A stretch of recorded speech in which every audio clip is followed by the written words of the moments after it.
Welcome to the MBP, the Micah Brown podcast, where I have the privilege of connecting you, my listeners, my audience, my friends, with interesting people in an intentional way.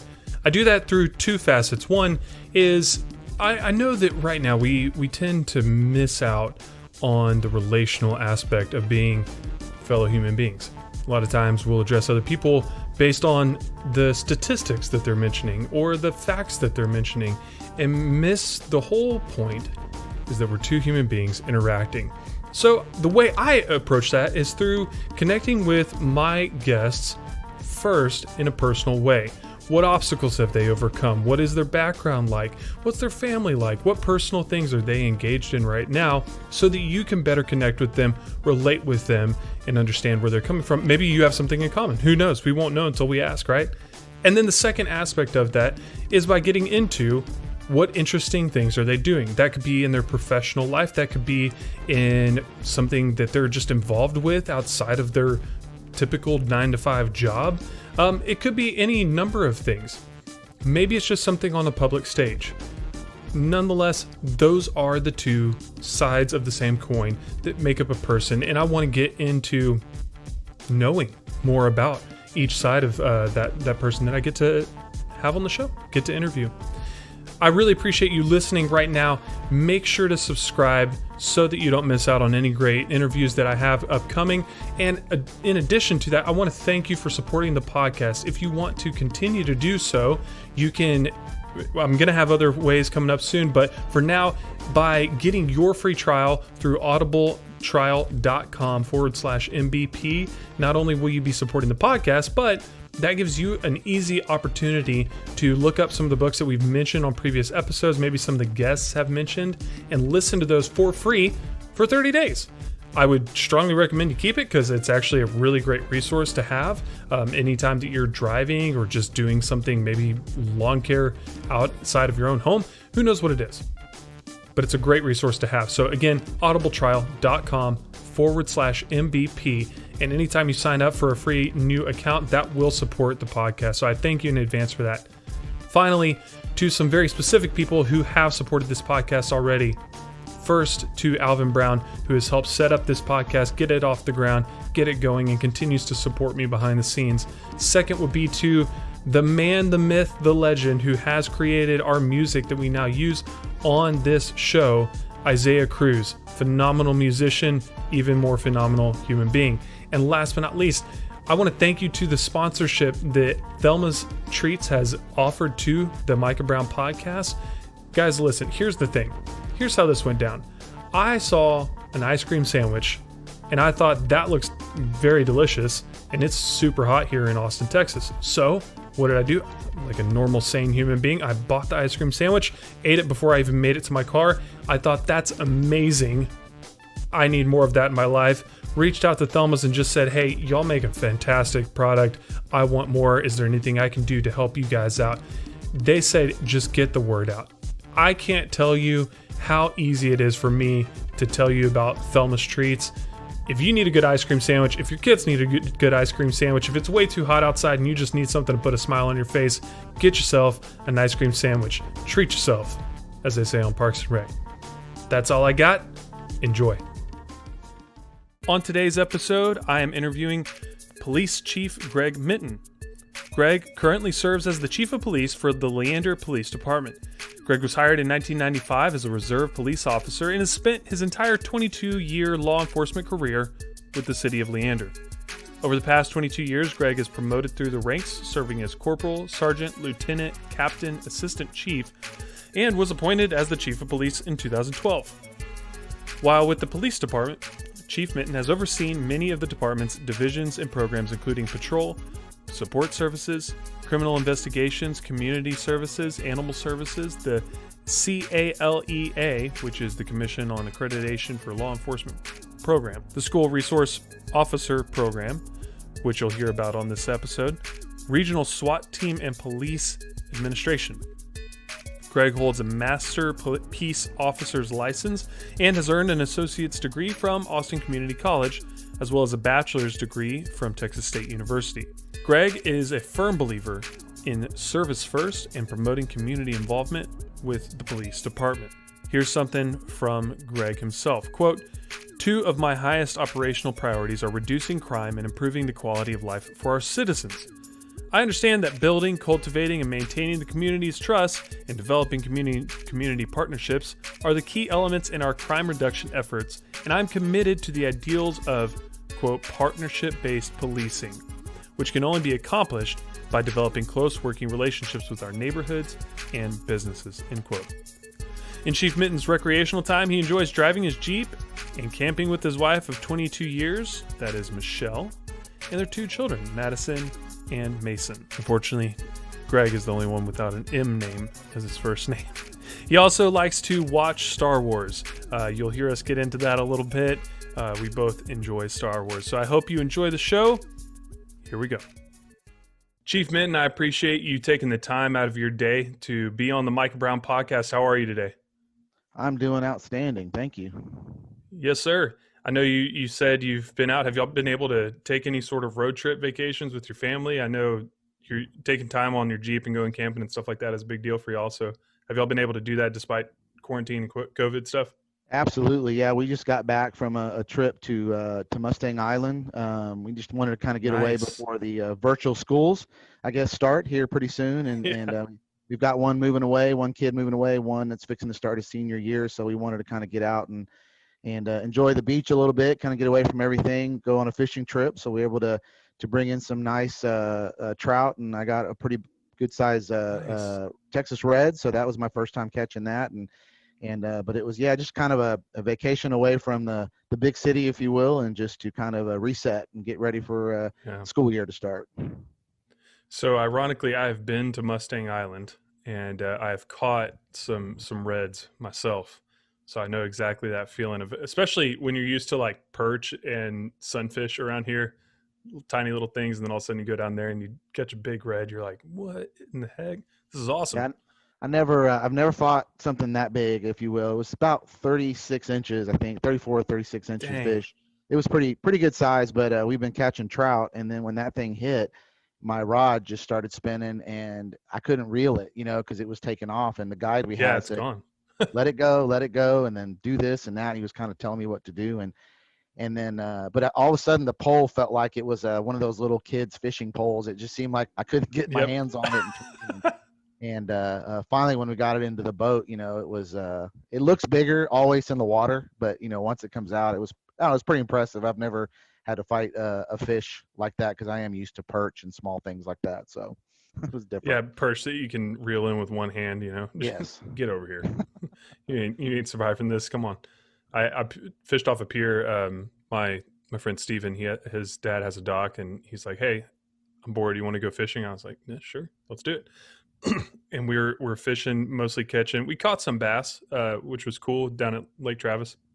And the next thing we know, this alligator gar just cruises Oh my on gosh. by, and I was like, "Get anything! We got to catch that thing!" We didn't catch it. Just spoiler alert. But it was very cool to see this gar just cruising like a submarine under the water, probably 2 feet in length. Wow. It was gigantic. It was I'd awesome. love to catch one of those. That's kind of on my list of things, but yeah, I'm like you. I'll see them, but just can't get them sometimes. So Yeah, if I had like a bow and arrow, I would have had better luck than with my fishing my fishing rod.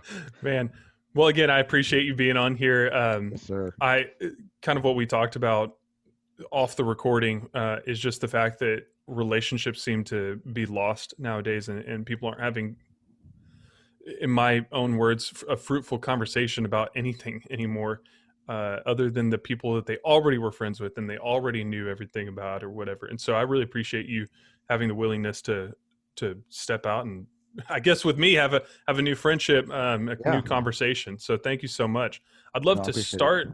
Yeah, I'd love to start with just your background, as much or as little as you want to share. Sure. I do understand fully, and I'll say it point blank, that being police chief, there are some details about your life you probably don't want people knowing, but I'll leave that up to you.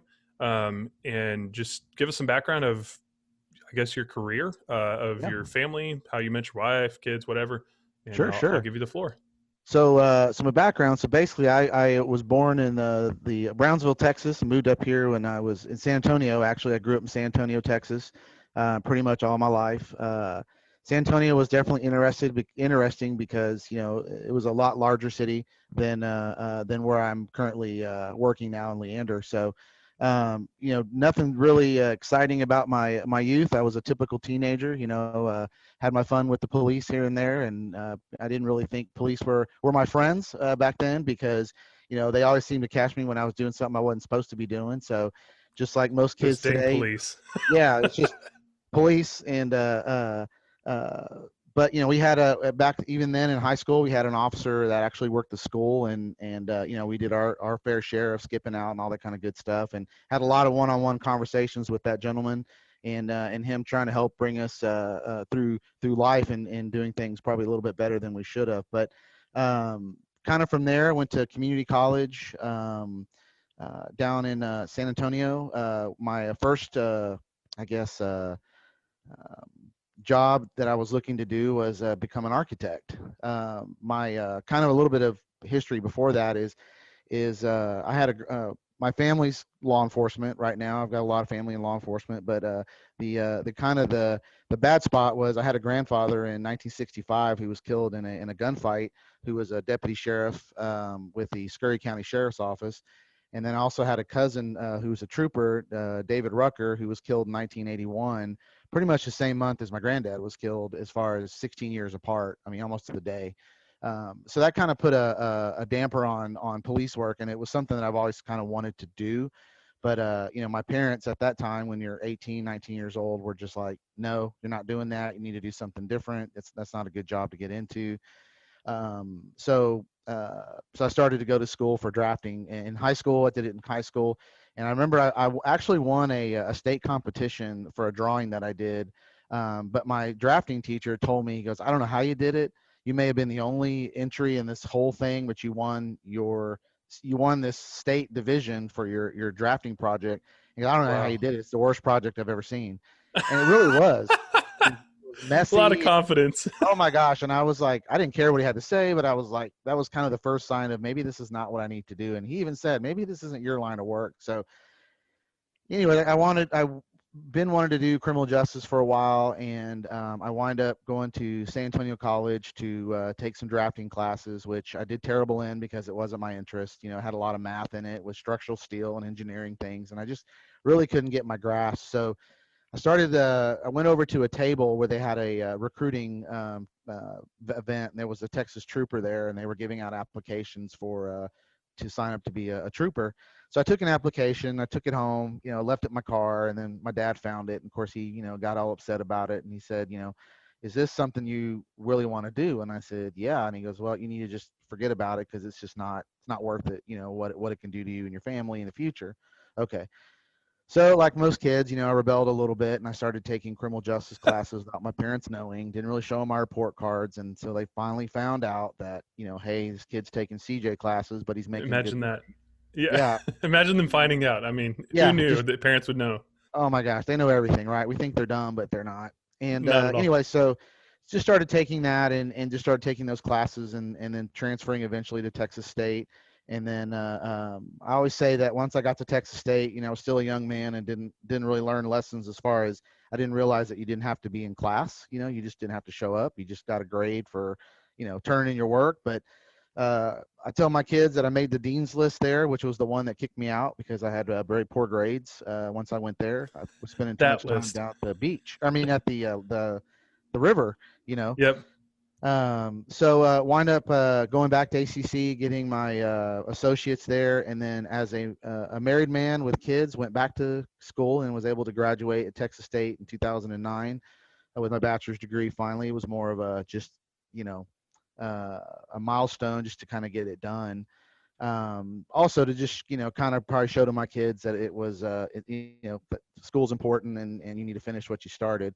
And it's a lot different when you're paying the bills and your mom and dad aren't signing checks that you want to get good grades Yes. Yep. For after sure. that point. So, but other than that, I started in Leander in 1995 as a reserve officer. So I moved here. I was working through that process. I was working for Sam's Club. I've been with Sam's Club right out of high school. And my mom dropped me off at a job trailer and said, hey, you just graduated, so you need a job. So there you go. So I was able to push carts for a little while, but I through that process, I transferred up here to Austin, started work, and was looking to, once I graduated and was able to become a peace officer. I got hired on at Leander in 1995 as a reserve officer, which basically means you do police work without getting paid. You just kind of do your time, is what we call it there, and it was kind of a culture shock for me because moving from San Antonio and being an inner city kid and moving out to Leander back in '95, there was about 3,000 people here. So it was odd for me because I was able to, the way cops were in the bigger cities and the way the cops were here were just so different. And I realized that relationships were so important even back then, because as the only officer on the street back in the early '90s, you depended a lot on your community to help. Even if you wanted to have dinner, I went to used to eat dinner in people's houses, Um, uh, so yeah, so I mean, it's after 25 years, I never had thought that I would be a chief of police. That wasn't my goal.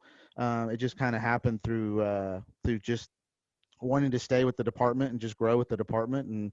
And so, like I said, I'm looking at my 25th year was this past month, and I kind of look back and just realize, wow, how fast that's gone. But that's kind of it in a nutshell. I know there's probably a ton of rabbit trails I can go down and with that, but that's just kind of I guess the Cliff Notes version of my background. Yeah. How long have you been married? You told me before this, but Oh, I'm sorry. So yeah, I've been married 22 years to my wife Michelle. I met her at work at Sam's there you when go. we were working there together. So and we've been married ever since. We have two. Like I said, we have two children, Madison and Mason, 19, and Madison's 19 and in college, and Mason is 17 and in his last year of high school. So we'll be here in the next couple of years. We'll be empty nesters. So I told my wife this is why old men can buy Corvettes, because once their kids are all gone, you get an instant raise Yeah, exactly. from all the things you have to buy over the last 20 years in college and everything else. So it's kind of be nice. Yeah, I'm even thinking about right now because we're still in the baby stage with Lily, and I'm thinking, man, we're gonna have this lull in costs for a little bit until they get old enough. Both of the girls get old enough to where they know how to. Daddy, I really need this, Yeah, that sort of stuff. Yeah. Right now, Charlotte's like, Daddy, I need this toy. I'm like, girl, you have about 50 toys in your bed alone, and and I I keep need trying to pull them out. 51. Yeah, exactly. So I'm not looking No, forward to the teenage stage, but that's what I taught in middle school. So I feel like I'm a little bit more ready for that than I am the stage I'm in currently. Right now, I'm still kind of guessworking everything, and it's an interesting time. now I've learned to appreciate my parents even more. I talk to them all the time, and I said my mom taught. She was a teacher for 30-something years. My dad worked in a service industry and for auto parts for the same amount of time. But two hardworking people. But I didn't realize how much sacrifice they put up with me, and then my sister who came 11 years after that. Just what a parent was, and how being a parent, how challenging it can be. It's rewarding, don't get me wrong, but it's the challenges of it. And I can remember when my kids were your kids age, and my wife was like, hey, we need to buy this swing set for the kids, and it was like $200 or $300, and I'm like, Yeah. I could buy a pistol with this, or I could buy something for me, and Everything you start equating it to, you're like, that actually equals this in my life. So how about we do yes. that? It's all about them, so it's good times. I enjoy it. Yeah, one of the things I've told her, I'm like, there are a lot of stressors that I can't deal with. Like, I just prefer to not worry about them. But the one that will motivate me more than anything is like knowing that my girls are all good, Yeah. Oh yeah. and that includes my wife. So my wife, both my daughters, if y'all are good, I'm good. I can handle whatever. It's not a big deal. But if something's bothering you, I can't not do anything. Like, that's my biggest motivation. I'm like, I'll take the brunt of the force as long as I know I'm the only one dealing with it. Yeah, I'm But the as same soon, way. yeah, it just, I think we're the rocks, or they see us as. I feel like I got to be the rock, and all yeah, those situations, and many times I've had my kids tell me, oh, I need you to be my dad and not a cop. In this, I just need you to listen and not try to fix it. So I'm having yeah, to learn those things too. I want to yeah. fix everything that there's a problem. I want to fix it. Right I then and there. I mentioned this in one of our original podcasts, talking about communication, and I'll just straight up ask Elizabeth, like, hey, before we go any further, do you just want me to be here and just sympathize with you, or are you looking for responses and some sort of answer or solution to whatever it is going on? And we've gotten so comfortable in that it's very easy for her to be like, I just need you to listen. Okay, cool. Then that way I know to just flip that part of my brain off. And later when you ask, hey, can you help me figure this out? Yeah, sure. So how long you guys been married? We've been a whole whopping 5 years. So You five learned years, yep. something in 5 years that's taken me 20 something to learn because you're way ahead of the game. So you may avoid some of those knockdown dragouts just with that knowledge right there. So that is gold, I my friend. appreciate that. I appreciate that. we There's a reason, and you probably see it behind me, but this Wonder Woman poster, the other side is the Captain America poster. Those are the only two like funny things in our rooms, but um we have that over her side of the bed, the Wonder Woman poster, and it definitely fits. She's a rock star. Even when I was down with COVID, she just ran this thing like a tight ship. It was awesome. Oh yeah. So I My definitely kids hate when my wife's gone for a week. You know, they've been somewhere for a week, and it was kind of like, military style. Eating. Make it. And when they got home, they're like, "When's mom gonna be home? When's mom gonna be home?" And they realize when she's gone how much she actually controls and keeps the dynamic, the glue kind of together. Because I think I'm more like daddy boot camp, than mom when mom's here. So yeah, that's true, man. I'm the same household. I got a Wonder Woman here too. love that. It's I just had this picture of like you with your kids at the table. You don't get to look up while you eat. Just eat your food. Eat your Yeah, food. eat, Stare at eat, your eat. stare at that cereal. Eat it. All Pretty right. Well, close. I would love to jump to the next question. This is the one that Yeah. I ask everybody that is on the show. I just find it to be a very deeper question. Helps us to like really know who somebody is. What obstacles or events in your life have most shaped your character or who you are as a person, and how? So when we talk about obstacles, kind of got two things as far as events. So I think life's full of obstacles. There's always going to be something in our way that's trying to prevent us from doing something or keep us from doing something. And I Yep. think where we are today is because we've been able to persevere through those things. So a lot of obstacles that I had even growing up and even in uh, work today, and I'll start just kind of growing up, was just one, obviously the story I told earlier about my parents trying to keep me from really one not keeping me but not really wanting me to do what I kind of felt like my heart was leading me to do, and taking some of those things and actions and changing to kind of to get where I'm at today. Um, because I think one thing I've learned from that is just even with my kids and the things that they want to do in life is if we're going to sit in a chair somewhere for 30 years of our life, we got to make sure we're doing what we want to do, and not what somebody else wants us to do, because I think we all have a gift inside of us, and what God gives us is a gift to say, hey, this is what I need you to do or I want you to be part of. And when we stifle that gift, then we're kind of stifling what our purpose is and what we're meant to do.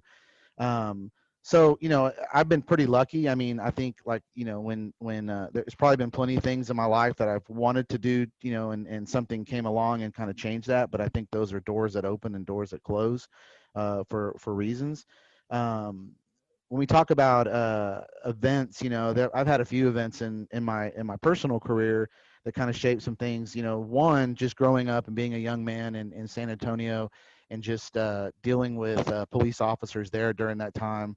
I've had a few that have probably been a little less friendly, that kind of made my opinion of police different. I've had a few that actually pulled me aside and had the dad conversation about what I need to do with my life to make things better. And whether you listen or not, sometimes I would listen, sometimes I wouldn't. But those kind of things. And then even in my career in 1997, I was out working an accident where there was some girls from Brownwood who were driving while intoxicated. They got in a wreck. They flipped the car, and they were hurt. Nobody died, thank goodness, from that. But I was out there working this wreck with a few people, and we had barricades, we had flares up and everything like that, and I had a truck come through that barricade, and at the time my wife was able to ride out with me, was with me, and that truck came through the barricade and it slammed into the back of my car, and in between my car and that truck was me. And my wife, thank God, I was able to push her out of the way, but I was stuck in between these cars. I had a pretty bad leg injury from that, and um, but thank God I didn't lose my leg or anything like that. But I had 3 months sitting on a couch just trying to, Goodness. soul search, and if this is kind of what I wanted to do, or if this is where I needed to be. And it kind of made me think of a few things. As one is, at the time I was probably still a baby Christian, just walking through, and that kind of brought some solidification to, hey, I need to make myself right, and get more involved in my church. Number one. Number two, at the time I needed to get an education and get my degree, and motivated me to get that, because if I couldn't be a cop anymore, what was I going to do? And number three is, just to what could have been done differently, that would have kept me from being in that situation. So kind of those things that kind of molded, just as it kind of got me on this path of just, like I said, getting more involved back with my church. And then number two, just like I said, more making sure I had a backup plan into this. But um, sorry, and kind of having a thought kind of going, but I kind of fleeted on that one. So You're good. um, so it's kind of a, also on that, and I want to go back to another event too. It's just something that kind of where I am at today is I said earlier that I worked at Sam's Club, and one of the things that Sam's Club taught back then, and they still kind of do it now, which we all hear this word, is just customer service. And I had some incidences back then, just working there as a young man, just having some people come along and kind of teach me about what that really means when we talk about customer service and dealing with people. And one of those things that even today, after 25 years of working at Leander, I brought those same philosophies from that I got from Sam's Club, up to what we deal with in law enforcement, and in the customer service aspects, is just how to treat people. And I think that's just probably one of the things that's been successful for myself and even our department, is just preaching that concept on a constant basis of what it looks like to how to treat people, and what you need to do as an officer when you're dealing with people in the community. So I know it probably went all over the place again, and I'm sorry. I've got probably 1,000 thoughts of just some of those things. Uh, but is there anything, and maybe there's something specific I can answer for you that may help jog that memory on something better than some of those things? No, I mean it's your story, so there's Yeah. not really a wrong answer. It just is, you know. Yeah, no, Uh, and I feel like I'm rambling on some of that. It's just, when I look at just some of those things, I mean, it seems like, there's, you don't realize a lot of these things that you've had, these obstacles or challenges in your life, are significant until later on. I think when you can look back and you use those examples with your kids, you'll come up with it on the fly of yeah, like, well, this happened to me, just even my own interaction with the police in San Antonio. I always use that. It's just kind of like, I want to be a different kind of cop yeah, than the officers that maybe I dealt with. Even the officers in the school, we've had some good ones and bad ones. And when I was an SRO at Leander High School, I was like, I want to be a different kind of cop than the one I dealt with and with these kids.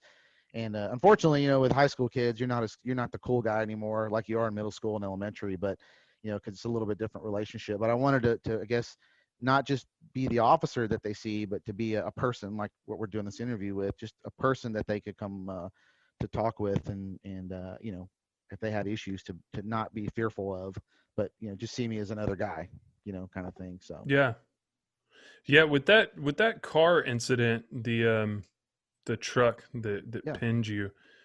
You said you did a lot of soul searching in those 3 months. What was that process like for you? I mean, what obviously your end result was to continue being a police officer, but what was kind of that 3 month period like for you? It was just, you went through this emotional cycle of one of just anger at first, that I can't believe this happened to me. I can't believe that, this is me. I'm the one sitting in this on this recliner for the next 90 days on trying to heal heal because I'm not, I can't sit still. I've got to be moving, and this kind of forced me to do that. It kind of forced me to learn not to that I had to be dependent on other people, which I was really bad at because I always want to do things myself. Because I think back then I was 5 years old, 26 or 27 years old. Um, So everything is uh, on you. You want to do it all.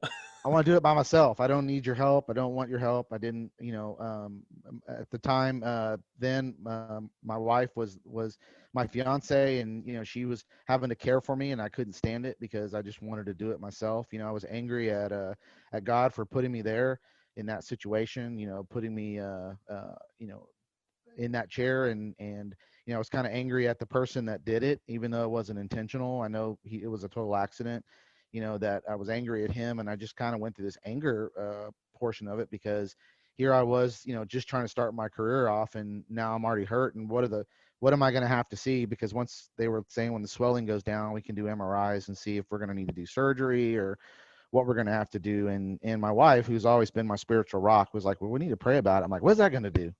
It's Yeah, just that's not medicine. Get that's out not of here. medicine. We're not going to fix this with prayer. And she's like, well, that's a good start. So just sitting there, just thinking about that, and then also thinking about, I was going to ACC, and I was kind of taking the classes I could, and then just kind of made me think too, what am I going to do if I can't do this work? Am I going to go back to Sam's? Am I going to go, sell cars? I mean, what skill set do I have? Because I just kind of feel like this was my skill set. I felt like I was really good at what I did.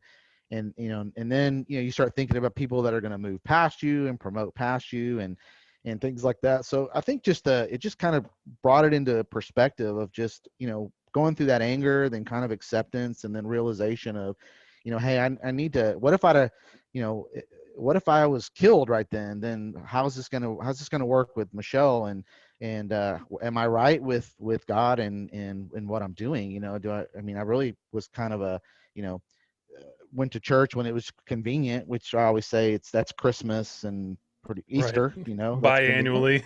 Yeah, we have to do this. At that time, even for my wife and I, I grew up Catholic. She grew up Pentecostal. I grew up with, kneeling and everybody quiet. And she grew up with people swinging from the rafters. Those So are very different ends of the spectrum. yes, so we had to kind of find that kind of made us talk about, finding that happy medium and looking for what I call a Bible church, and that kind of shaped us into looking at a few churches that eventually we've kind of moved around to the satellite churches, but Hill Country Bible Church Northwest was kind of the compromise because it wasn't one or the other. And so it kind of molded us into that into kind of pushing us and saying, okay, we need to get some financial things situated, so if something happens to me, you're taken care of, like you said earlier. And two, we need to start going to church and building that relationship with with the man upstairs, first of all, number one, and then also building relationships with other people, because at that time the only people I had around me were other cops. And that's the only unfortunate thing about law enforcement, is a lot of times you just start building relationships with just cops and not people outside of the profession. So yeah, just sitting there for a while just kind of got me, like I said, went through anger and then back to just kind of like, okay, how do I get out of this and this funk? And, and then we started going back to church and just, kind of getting everything situated for the future, if you will. Yeah, a couple of things you mentioned there. One a little bit more light. I actually went to Hill Country for school in Yeah. sixth grade. Oh, wow. So I know that campus very well. And the church that we went to is actually right next door to y'all. It's now called Expressions Church, but it was Church of the Hills for a long time. And then we were there until we moved away to plant a church off of that one. Mhm.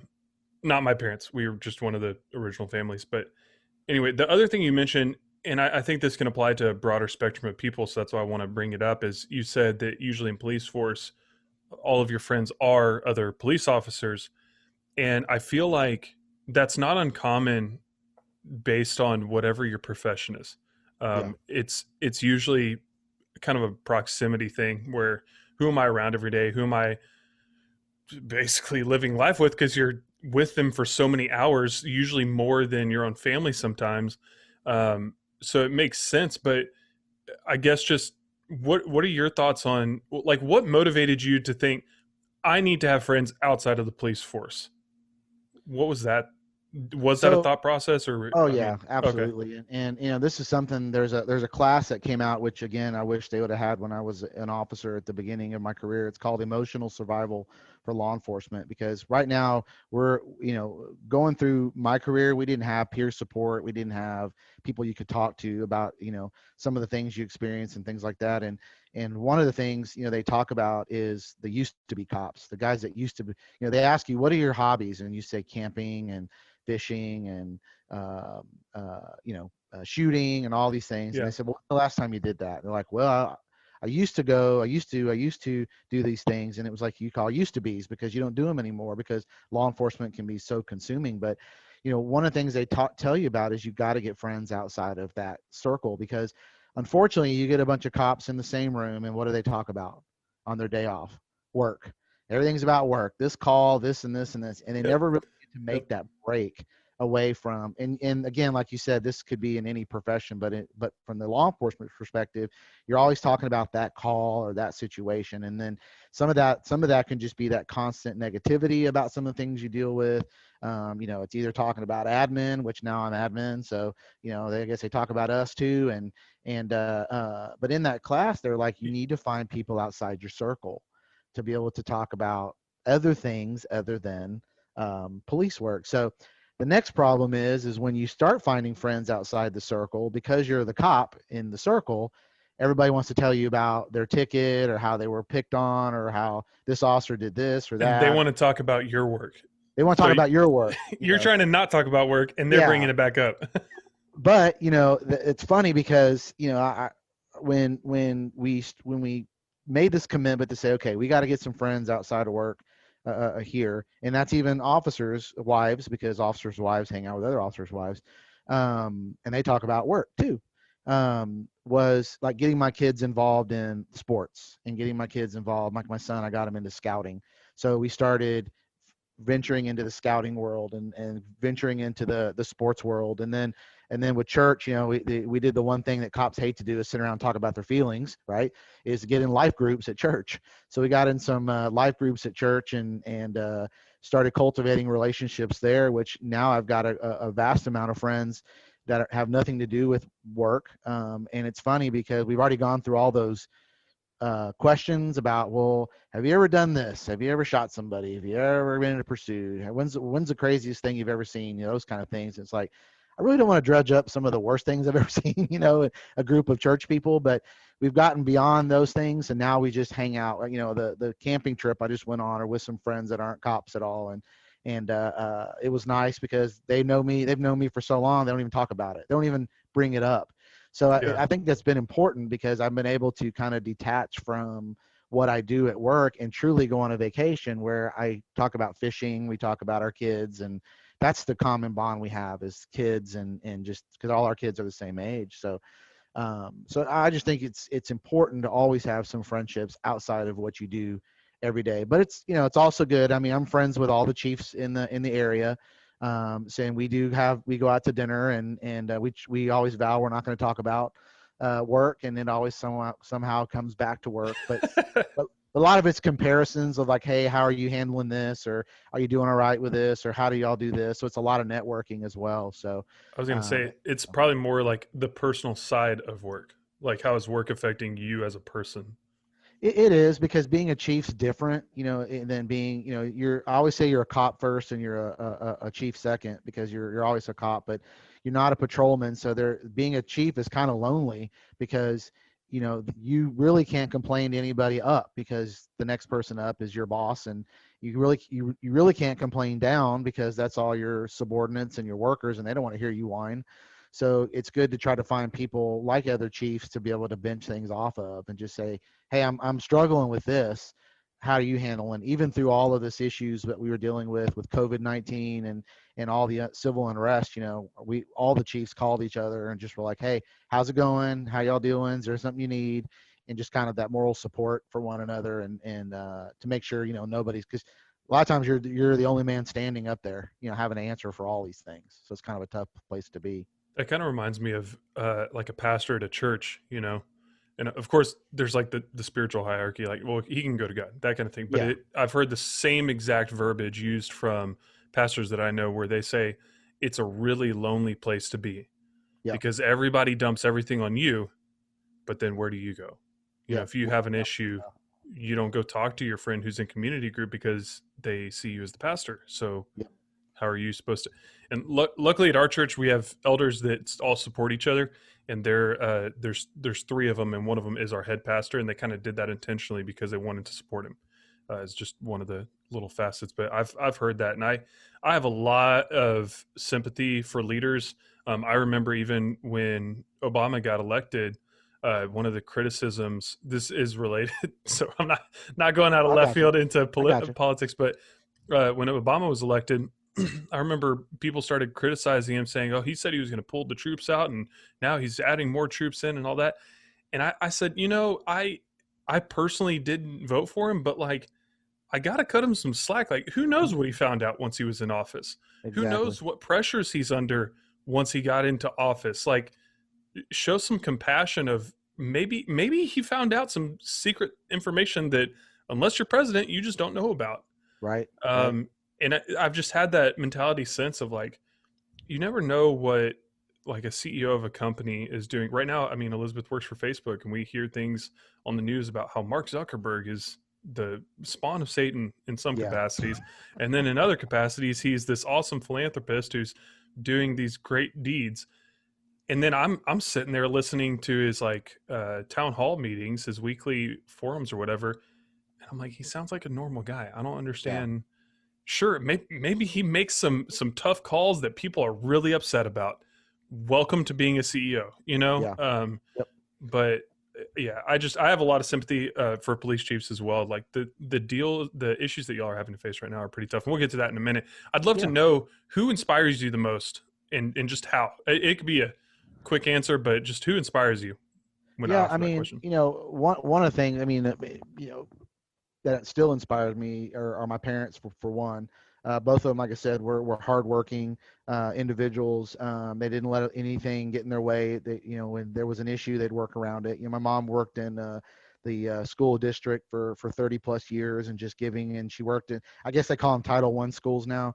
She worked in probably some of the poorest schools in San Antonio and just poured out her heart to people and really instilled in us, about servitude and serving others before yourself and putting those first, and I have to say probably, second of all would be my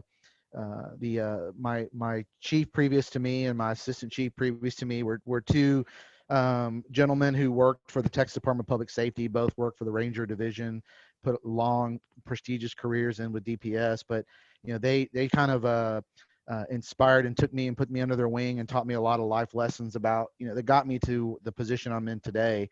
Like I said, I wasn't trying to get here. It's just they just took their time in raising me up when the chief that I had when I started was probably one of those chiefs that shouldn't be a chief at the time. And these guys kind of came in and kind of just instilled a lot of things in me that I think that have to be in a young man at the time that I still use today. So those probably the people that inspire me the most.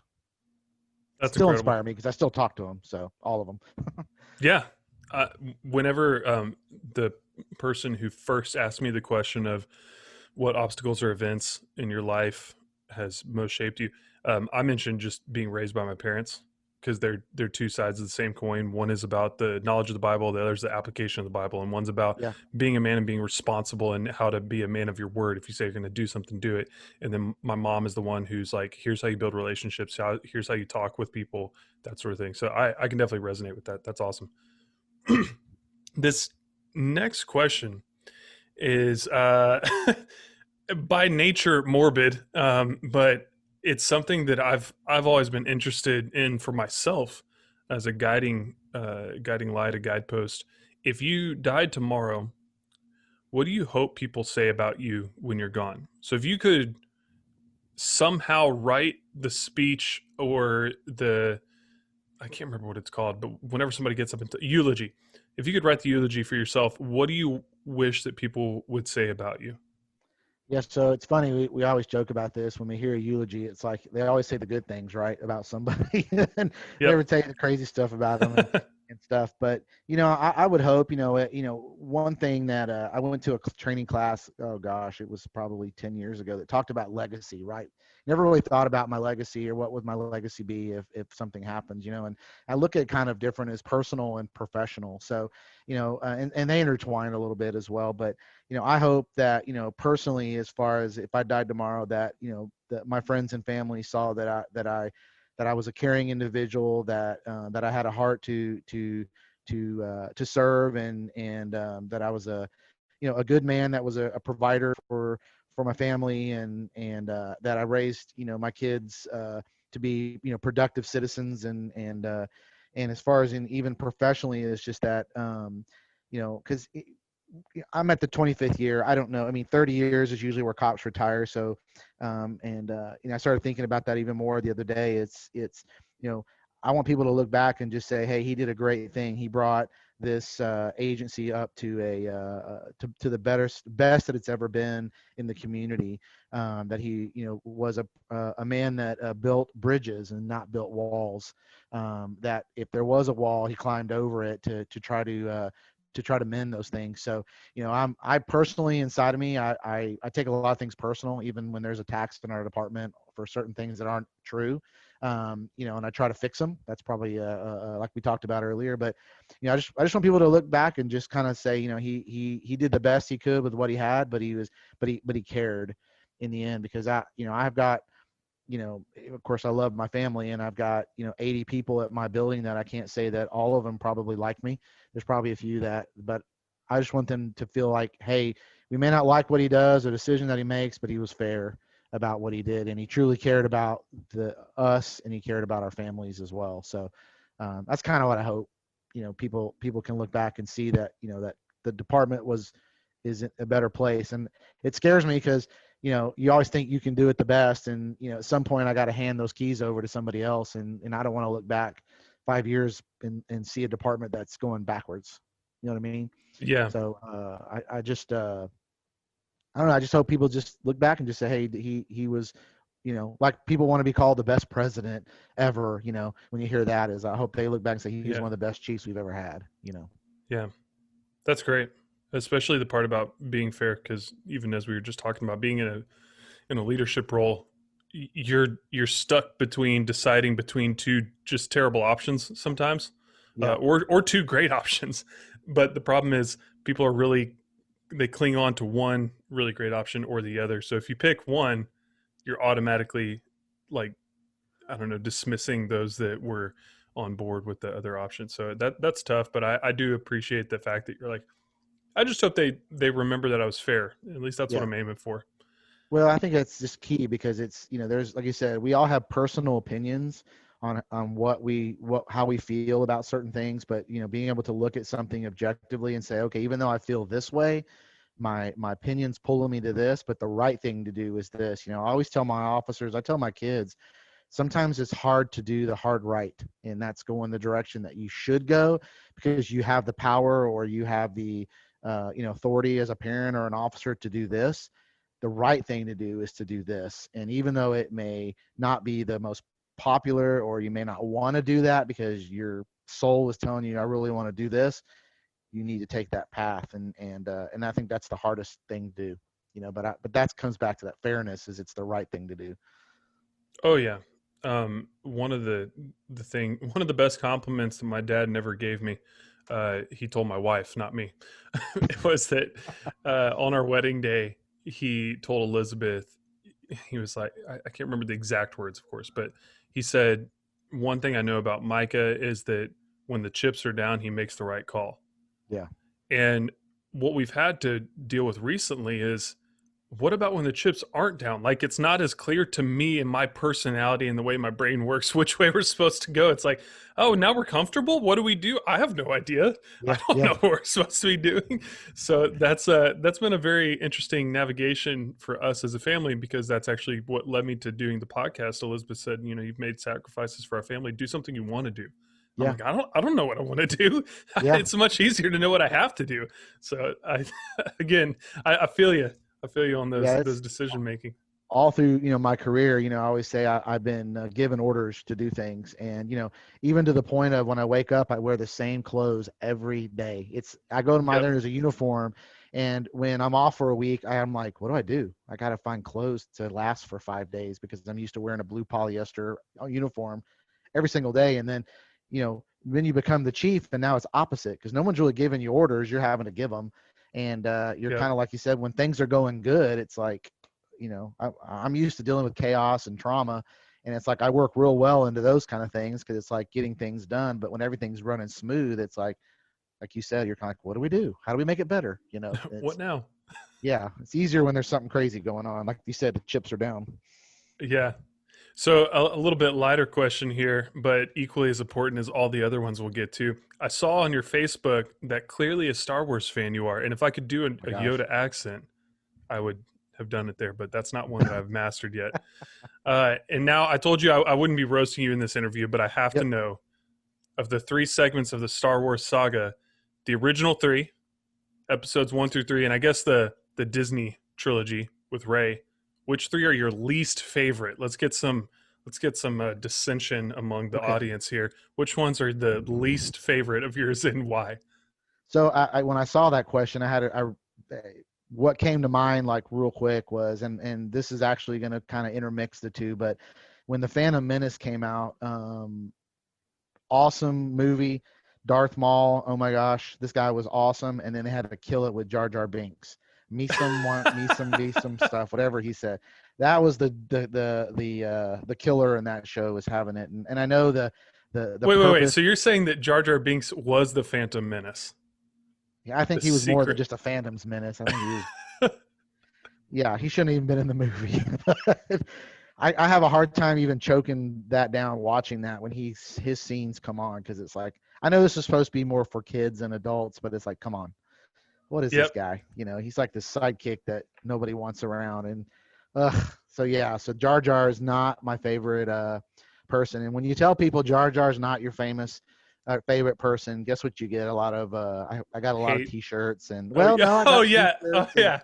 some bobbleheads and things of Jar Jar Binks. So even my son, who's also a Star Wars fan, would agree with me that Jar Jar is kind of like blah on that. So um, the second one, and this was more of a personal one. It's one of the newer ones. It's The Force Awakens, and I was like traumatized when Solo was killed by his son. Oh my Spoiler gosh. alert. Yeah, Goodness. sorry guys if you hadn't seen it, but I'm sure that there's like a scene, statute of limitations where you can like actually mention spoilers. Like you've had plenty of yes, time. Okay, you can go I watch it. uh I was watching that, of course, watching it for the first time, and when that happened, I was like walked out of the movie angry because I'm like, I can't believe out of all this guy who's been through all these things, and he's gonna go out like that. His son's gonna take him out, and I was like, I can't. I don't even want to watch it again just because it's just so. I'm just It's I'm just just terrible. imagining like, all right, Chief Minton, what brings you into counseling today? What happened on the job? So I saw The Force Awakens, Yeah, and I just can't cope with it. You know, of all the things, that's what did it. yeah. It's just Solos was probably was well. He's one of my top two favorites, and yeah.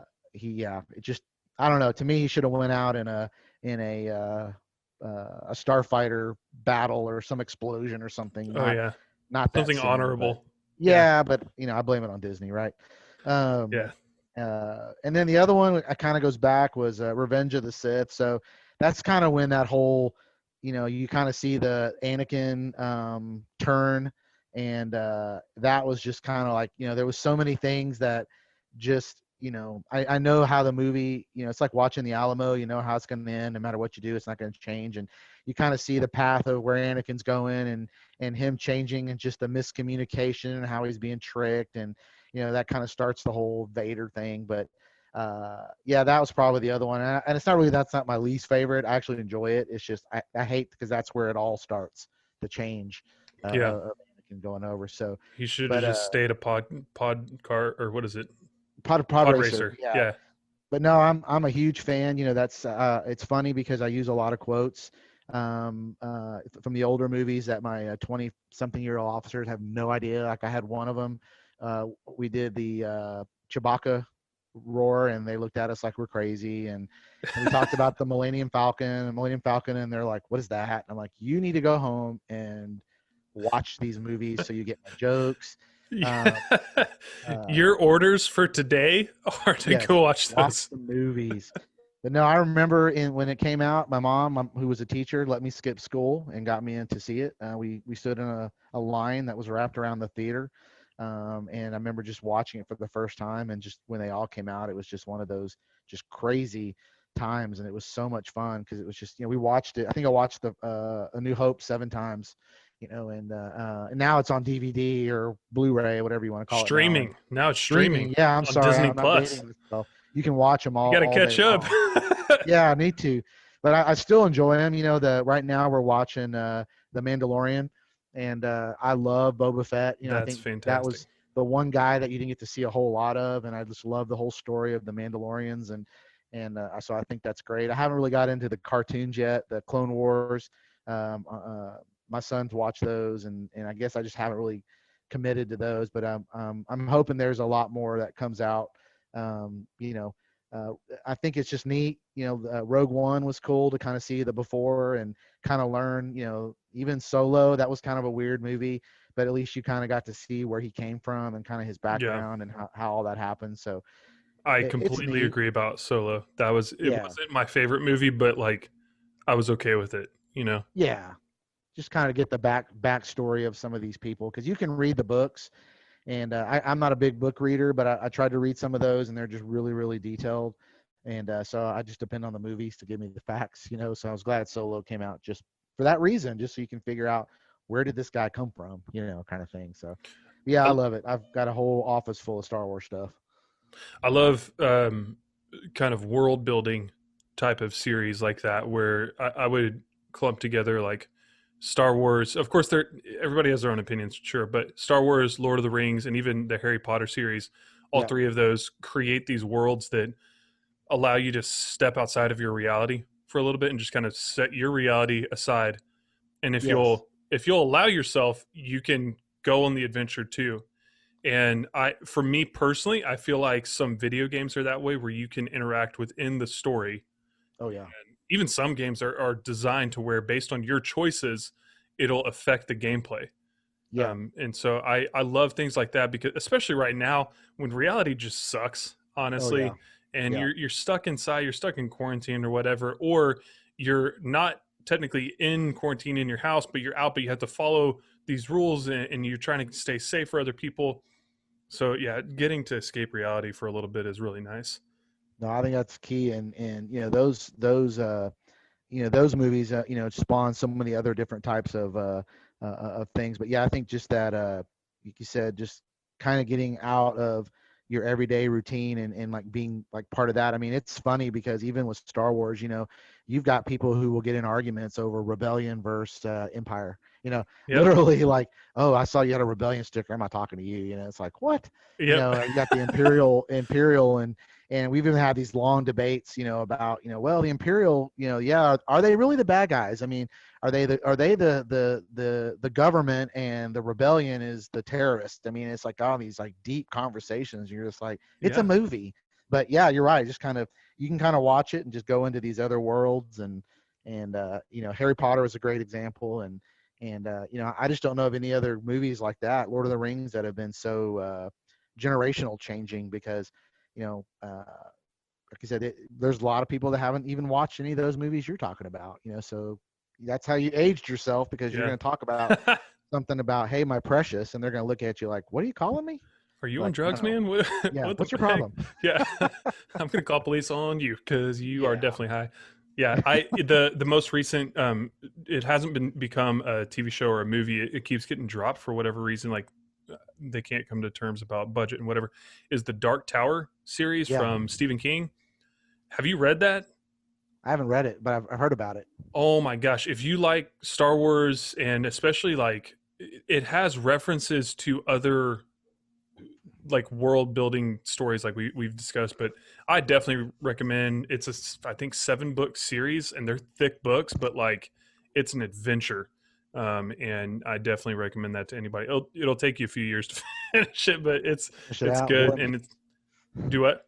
like the War and Peace novel. It's how many pages is that? I don't know if you ever heard of that, but I've heard of it. I haven't read that one. no, you probably won't because it's ridiculously huge, and I haven't either. But that's what I've always heard is like if something's really long, it's like War and Peace. It's like Yeah. it'll take a long time to read.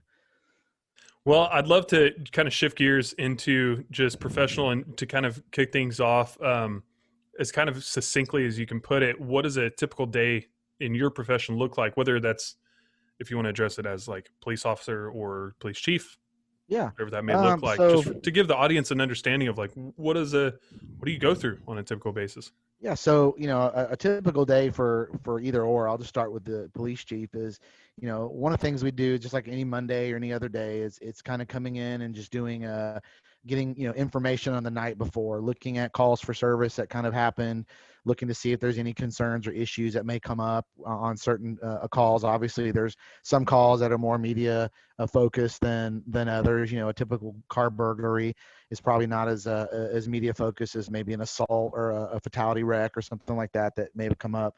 But for me, a typical day is just kind of coming in, getting settled, and then I have a command staff group. So I have lieutenants that are over different divisions. I have an assistant chief, so I have a lieutenant over patrol, criminal investigations, one over what I call support services, and there's little divisions underneath those things. So I'll get with those individuals, those lieutenants, and kind of visit with them to find out if there's any issues or concerns that we need to address from an administrative level.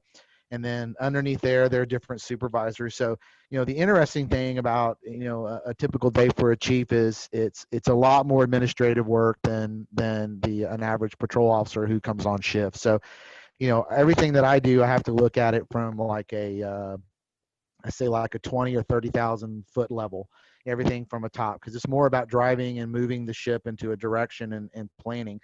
For us, it's a lot of planning for not only today but tomorrow and 5 years from now, as far as different areas of, do we have toilet paper in all the bathrooms? It's kind of crazy to be the chief and have to worry about, do we have all these materials in different places, and do the officers have the things that they need? And then a lot of my time is dealing with like emails, dealing with other department heads, and even dealing with city administration, council, other departments from outside, and structuring and training and things like that. So as a chief's perspective, I would say some days are boring because it's a lot of administrative work. It's a lot of just sitting down and getting prepared and planned and trying to put things into in order so you have it ready for the next week and the next month and the next year, and a lot of forecasting. For an officer, a typical day for them is different, because even though my day could be different, a lot of it's kind of routine, where their day is different because they may come in, they'll come in and do a what we call pass down, and that's kind of different right now with the COVID issues, but they'll get together with the shift previous and they'll talk about some of the issues and things that may have occurred on that shift, and what they may experience on their shift. So night officers usually don't know, like the burglaries happened, and the day officers find out because everybody wakes up at 8 o'clock in the morning and finds out the cars are broken into. So that's kind of what the day officers will find out that happened kind of at night. But they'll go out, get their cars prepped, and then they go out and then they just go call for call as they come in. So typical calls for them could be 911 calls or hangups, accidents, domestic disturbances, a lot of noise complaints, kind of things like that on a routine basis. So an everyday kind of thing for them is it's different because every call is different, every day is different, but routine wise, it's kind of the same thing where they just kind of come in, get their equipment set up, and go out and patrol, and then just kind of answer for calls. As a chief, like I said, of the administrative part, I feel like I have meetings all the time, and I have meetings about meetings, and we have more meetings to talk about future meetings. And there's just a lot of it's just meetings, and it's been different because the Zoom now, we're having to do a lot of Zoom meetings, but it's been convenient because I'm not having to drive into Austin or drive into San Antonio or something like that to have. Definitely pros and cons to this whole Yes. like Zoom stuff. For me, even I was finishing like cleaning up some stuff in the house right before this, and I just walked in here. I already had it set up, and okay, here we go. Yeah. Don't have to drive anywhere. No, and some of the meetings, it's funny, we talk about like, hey, you could go work out and then have a Zoom meeting, throw on your uniform shirt and be in shorts. Nobody would know the difference. Nobody would know. Yep. They don't even know. So yeah, so that's kind of a typical day. It's just that I feel like there's I always joke with Michelle about this is, I wanted to do a job where I didn't deal with math and having to write a lot and talk a lot. And I became a chief and I do a lot of math. I do a lot of writing and I talk a lot. And I do the very things that I didn't want to do a long time ago. But In the I words think of it's the just, great Michael Scott, my, how the turntables. mine have the turntables exactly. So, I think as a chief, you have to be when you come in, you also have to be a coach and a motivator, and people look to you for the guidance. If you're stressed or freaking out, then they're going to start being stressed and freaking out. So, a lot of it's just going down and just talking to the employees in every area, just to kind of get their perspective on some things. So, and that's important because I think a lot of chiefs miss that is they don't get down and talking to their people and kind of figuring out what the problems are at that level, because there's a lot of things they don't tell you, chiefs, because Yeah. they don't want to bother you with it. Yeah. And I feel like there's always that filtering process that takes place, Yeah. Okay, if I tell somebody, like, I'll put it in my own shoes. If something happens, and it's one of those, like, Elizabeth should probably know about this. Um, on one hand, I have to gauge, okay, if I tell her, will this actually have more of an injurious effect on her? Will it hurt her? Like, it disrupt everything that she's taking care of? If Right. so, is there a better time to tell her? Is this something that I actually do need to tell her, or can I solve it on my own?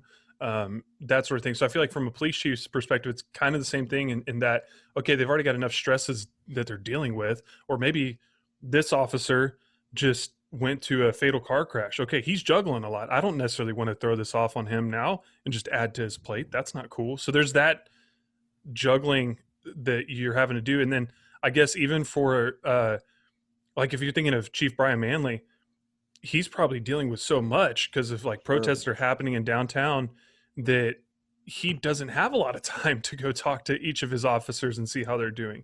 So that's got to be tough too, because you're trying to do what only you can do as chief, and so that limits your capacity to do other things. Right. We use this word spoons, and we said we only have so many spoons. And don't ask me. That's something they say at my house. When you're out of spoons, it means you're done emotionally from Got it. giving to somebody. And I don't know where that came from. I got to figure the history of the spoons. But we made an episode about batteries. I think that one might fit a little bit more. Maybe you can batteries change would it be up better. a little. Yeah, you only got 5 spoons, right? But anyways, yes, because when you deal with a department the size of Austin and you're a chief of one of the larger cities, it's a little more difficult because they have substations and they don't get to see their chiefs. One of the things from some officers that we hired from larger cities, even one from Austin and some larger ones, they're like, man, I see the chief like 3 or 4 times a day. I mean, a week, because they just see us because we're with a smaller agency, and it's easier because I know all my officers, I know their families, and it's so much easier, and in the staff, because we're smaller. And yes, I can't even imagine in a city like Austin with Chief Manley. I mean, that's difficult to do that. And that's where that relationships piece comes in, because, when you don't see your chief, you don't know what he's doing, and you don't think he's doing anything. And, and a lot of people probably think that about chiefs, is they just sit in their office, look for things to make other people do. And when it's not the case, it's trying to make sure your officers have the best things that they have, on top of, you're not only juggling your department, but you're juggling the needs of your community, and you're juggling the needs of your council, and you're juggling the needs of your city manager. And if you think of kind of a scale, and not one where there's one on each side, but a scale with 4 different trays to weigh on, and that's difficult to try to balance all that, but you kind of have to. You kind of have to find a way to do that. Yeah, you got to get more spoons. More spoons, yes. I'm tracking. I got you. What would you consider is your greatest professional accomplishment so far, or at all? I mean, I say so far because I'm assuming you're going to be either a police chief or in some type of law enforcement for at least a few more years, So Yeah. maybe so far or at all. What would you say is your greatest accomplishment? One of the things I feel has been, and we're still working on it, we still do it, is instilling what I call the service first attitude, or service first mentality, or motto, into each one of my officers on a consistent basis. When we talk about service first, it's not something that, I just came up, thought of, and invented. If you remember, I don't know if you ever watched Dragnet or any of those old shows, but Los Angeles Police Department, on the side of their car, and you see it on a lot of police cars, it says to protect and serve. And one of the things I thought about when I became chief, because it was like, hey, how are you going to make your mark? Is I said, well, what can I do to be different than anybody else or what they do? Is I took that protect and serve, and I put the service first, and to serve and protect. Because in police work, one of the easiest thing to do is to protect something. I could tell you, Micah, right now, I say, look, there's this box, I need you to watch it. You're going to watch it, right? You're going to sit there and not let anybody mess with it, because that's easy. Do this and don't let anybody do this, and you can do it. But the service part is the hardest part, because you have to basically do something sometimes, like we said earlier, you don't really want to do, but you need to do it because it's the right thing to do. And that's, helping somebody, putting the needs of other people before yourself. Because unfortunately, as human beings, we're fallible and we're selfish. We're always selfish. We're going to try to do what's best for ourselves. But in police work, we need to put the needs of others first. That's not only community members, but other officers, other department members, and all that. So we pushed a service first motto out to our department. And there was a point where I had asked an officer, a young officer, what our motto was, and he didn't know. And I thought we were really pushing this message well, and we weren't. So we started a campaign on just pushing this positive servitude to our department, and not only just constantly putting it in front of people, but also rewarding those officers that do those things publicly. So if you look on our Facebook page, we do what's called the Chiefs Coin, and I give those out to officers that go above and beyond. I'm not talking about, something where they did life saving. That's different. This is something to where if they just did something where they put the needs of others before themselves, and it was just one of those things where the person said, hey, the officer did this or that, or another person in the department said, hey, this officer went above and beyond by doing this for us. I'll give them what's called a Chiefs coin, and we put that on Facebook, because we want to reward positive behavior. And we think, just like with your kids, and I'm not saying officers or kids, but with your kids, they'll do what you want them to do naturally when they know that it's the right thing to do, and they're rewarded for that. So they're given this coin. Yeah. So much to the point where we have this program called Guardian Tracking, which basically people can track on there when there's a complaint or when there's an issue come up, good and bad, for officers. That in this program, we got a phone call from the company, and they said, hey, we have this weird anomaly, because we go back and look at all the departments that use our system, and we found that you have an overabundance of positive comments in your system than any other department that we do nationally. What are y'all doing? And we said, well, we empower other officers to write comments about other officers that are doing good work. And the chiefs can do it, the sergeants can do it, officers can do it, community members, when they send an email in saying, hey, this officer did a great job, we add it into this system. And I think that has promoted just not like, hey, I want to do this because I want a coin, but I want to do this because that's what we're supposed to do. And we've instilled in our officers that what their job is to serve people, regardless of any factor that they have, even the ones that don't like them, that are angry with them, that they need to put that servitude first. So if I say there's any accomplishment that we have that we're still working on, because it's still a work in progress, because we have new officers that come in that we need to instill this in, is that the positiveness of what they do, and making sure they do the right thing, not looking the other way, and serving one another, but also serving those in the community. And I get so many compliments and emails. I've got like 5 right now I haven't even read, from people that are saying, hey, I interacted with your officer. He gave me, he pulled me over, he gave me a ticket, but he was professional and it was real nice. And Yeah. I love that, because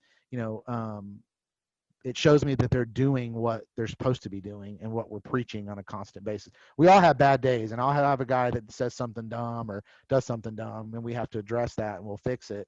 But in the end, when you talk to them, they know that what they did, I knew I messed up when I said Yeah. what I said, and because they know that's not our philosophy. Yeah, that So, was something even I was thinking about going into this conversation yesterday on my way home from. Actually, I went to 9 Round and then I stopped by Humble Pint, which I have their logo on my shirt right now. Yeah, I But saw that.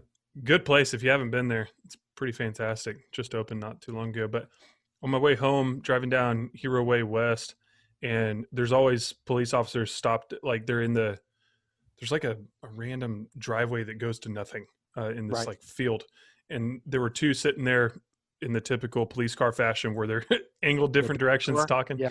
Yeah, and I was just thinking like, if I was pulled over right now for any, just whatever, just pick something. If I was pulled over, would I be angry if I knew that like they were completely justified in what was happening? And then what would I say to Chief Minton tomorrow? And I just thought about it and I was like, I don't really have beef if you're doing something illegal, you should be addressed with the law.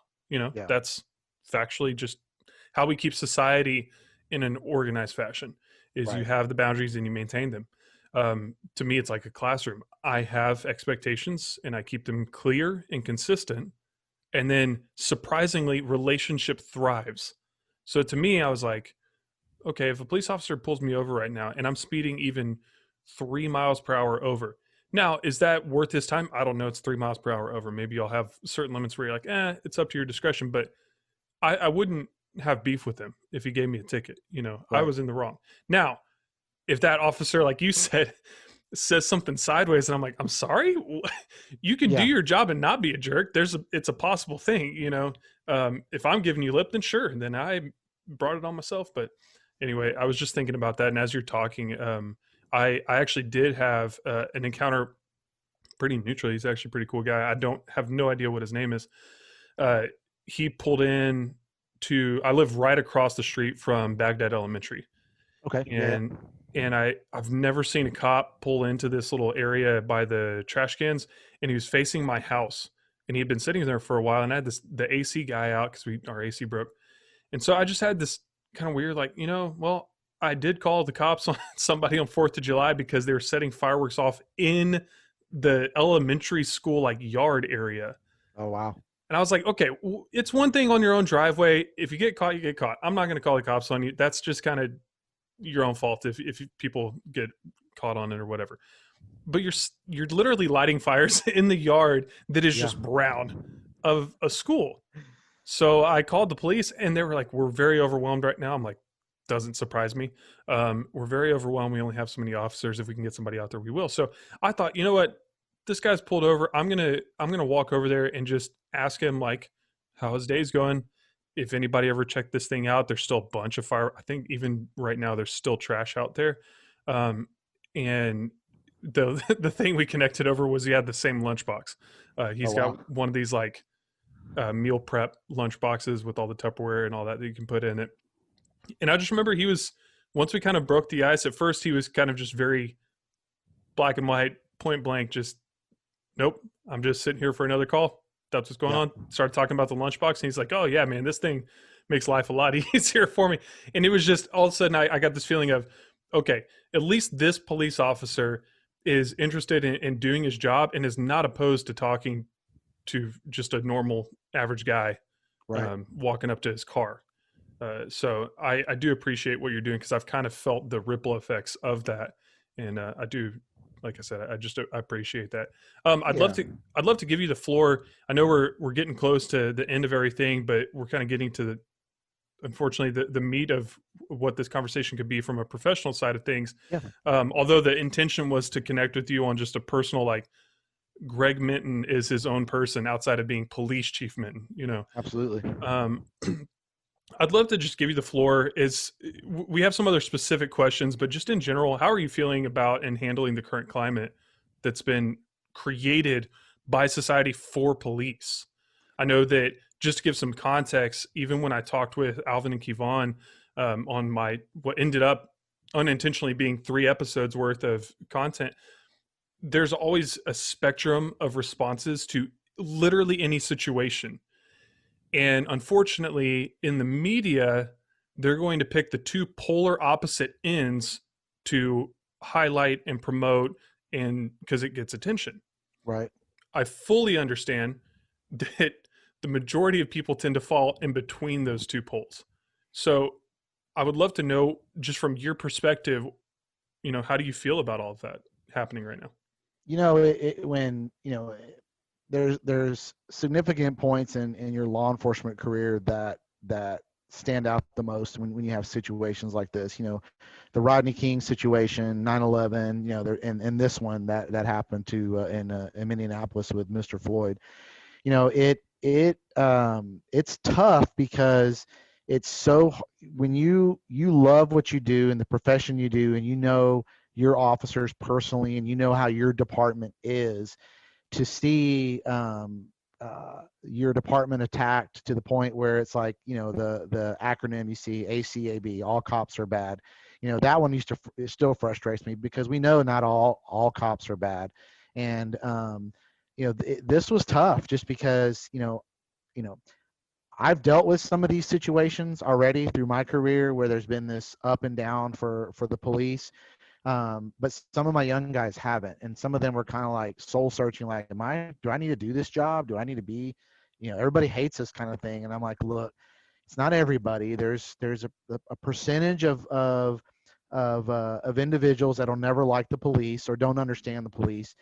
And then there's going to be those that are supportive, that you don't really hear from all the time, because they really don't need us, or don't have to support us, because they don't see a need to, because we're the police. We don't, is it really need to be supported? So, the divisiveness, even within, the department, and of just, how people felt, because like I said, you try not to take it personal, because it's not you, but it's your profession. When you're not that way yourself, or your department's not that way. Because I'll tell you, Micah, there's not one cop in my department that watched that incident on video and said, "Oh, the officer did the right thing.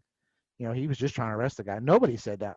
And Yeah. nobody hates corruption more than other cops. But and this is going to go on a little bit to the left on this, but just, I think sometimes we just get we don't understand what really the police do, or how they're structured or functions, or who they are as people, because it's an entity.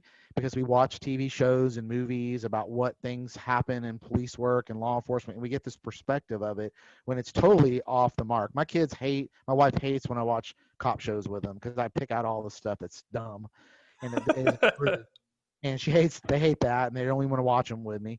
But yeah, I mean, at the beginning, it was kind of like, okay, this is bad. And then when everything kind of went to riots, and I understand protests, don't get me wrong. I think people have the right to protest, and they should, when they feel the need to be involved in that. The rioting is just what was scary, because, it was just fires and people getting hurt. And I've got a lot of friends at Austin right now that are on that line. And, just hearing from them, and just some of the things that were being said and done. And these people that were doing that don't really know them. And, they may have the same interest. They just don't know it, but because they wear a uniform, and it makes them evil, and I think that's just been the toughest part, is just trying to talk to people about that. But most of the people that and Leander's different, because a lot of the people that I spoke with, that you mentioned as well, we had great conversations. I met with the 100 Black Men of America, met with them. I was kind of nervous walking into that meeting, because I didn't know if it was going to be, angry at and a lot of cussing, yelling at us, but it wasn't. Yeah. It was a conversation of like, what's going on, and how do we help make this better? And I was glad that was an interest in building, like I said earlier, a bridge, and not putting up a wall automatically. So Just to pause real quick, that exact situation where you said, I didn't know if I was walking into, in my own words, a firing squad, right, or what. And like you just said, it ended up actually being a positive yes, conversation. Not positive like topically, but I mean just a yeah, productive conversation. And that's the kind of stuff that doesn't get highlighted. And right, so it perpetuates the cycle of ACAB and then BLM. And it's like, guys, just to what end? I mean, even with I have a question about this, but just the defund the police thing, do you understand even what that means? Like, right, before you continue to perpetuate it, do you literally want the purge to become reality? Like, yeah, is that yeah, where you want to go? Because no sane person should want that. Just go watch the, unfortunately, series of movies that were made about it. yeah, Just go watch that. That's not Good. So do you want to have a productive conversation? Do you actually want to have a solution to a problem, or do you just want to complain? Because those are two very different things. Yeah.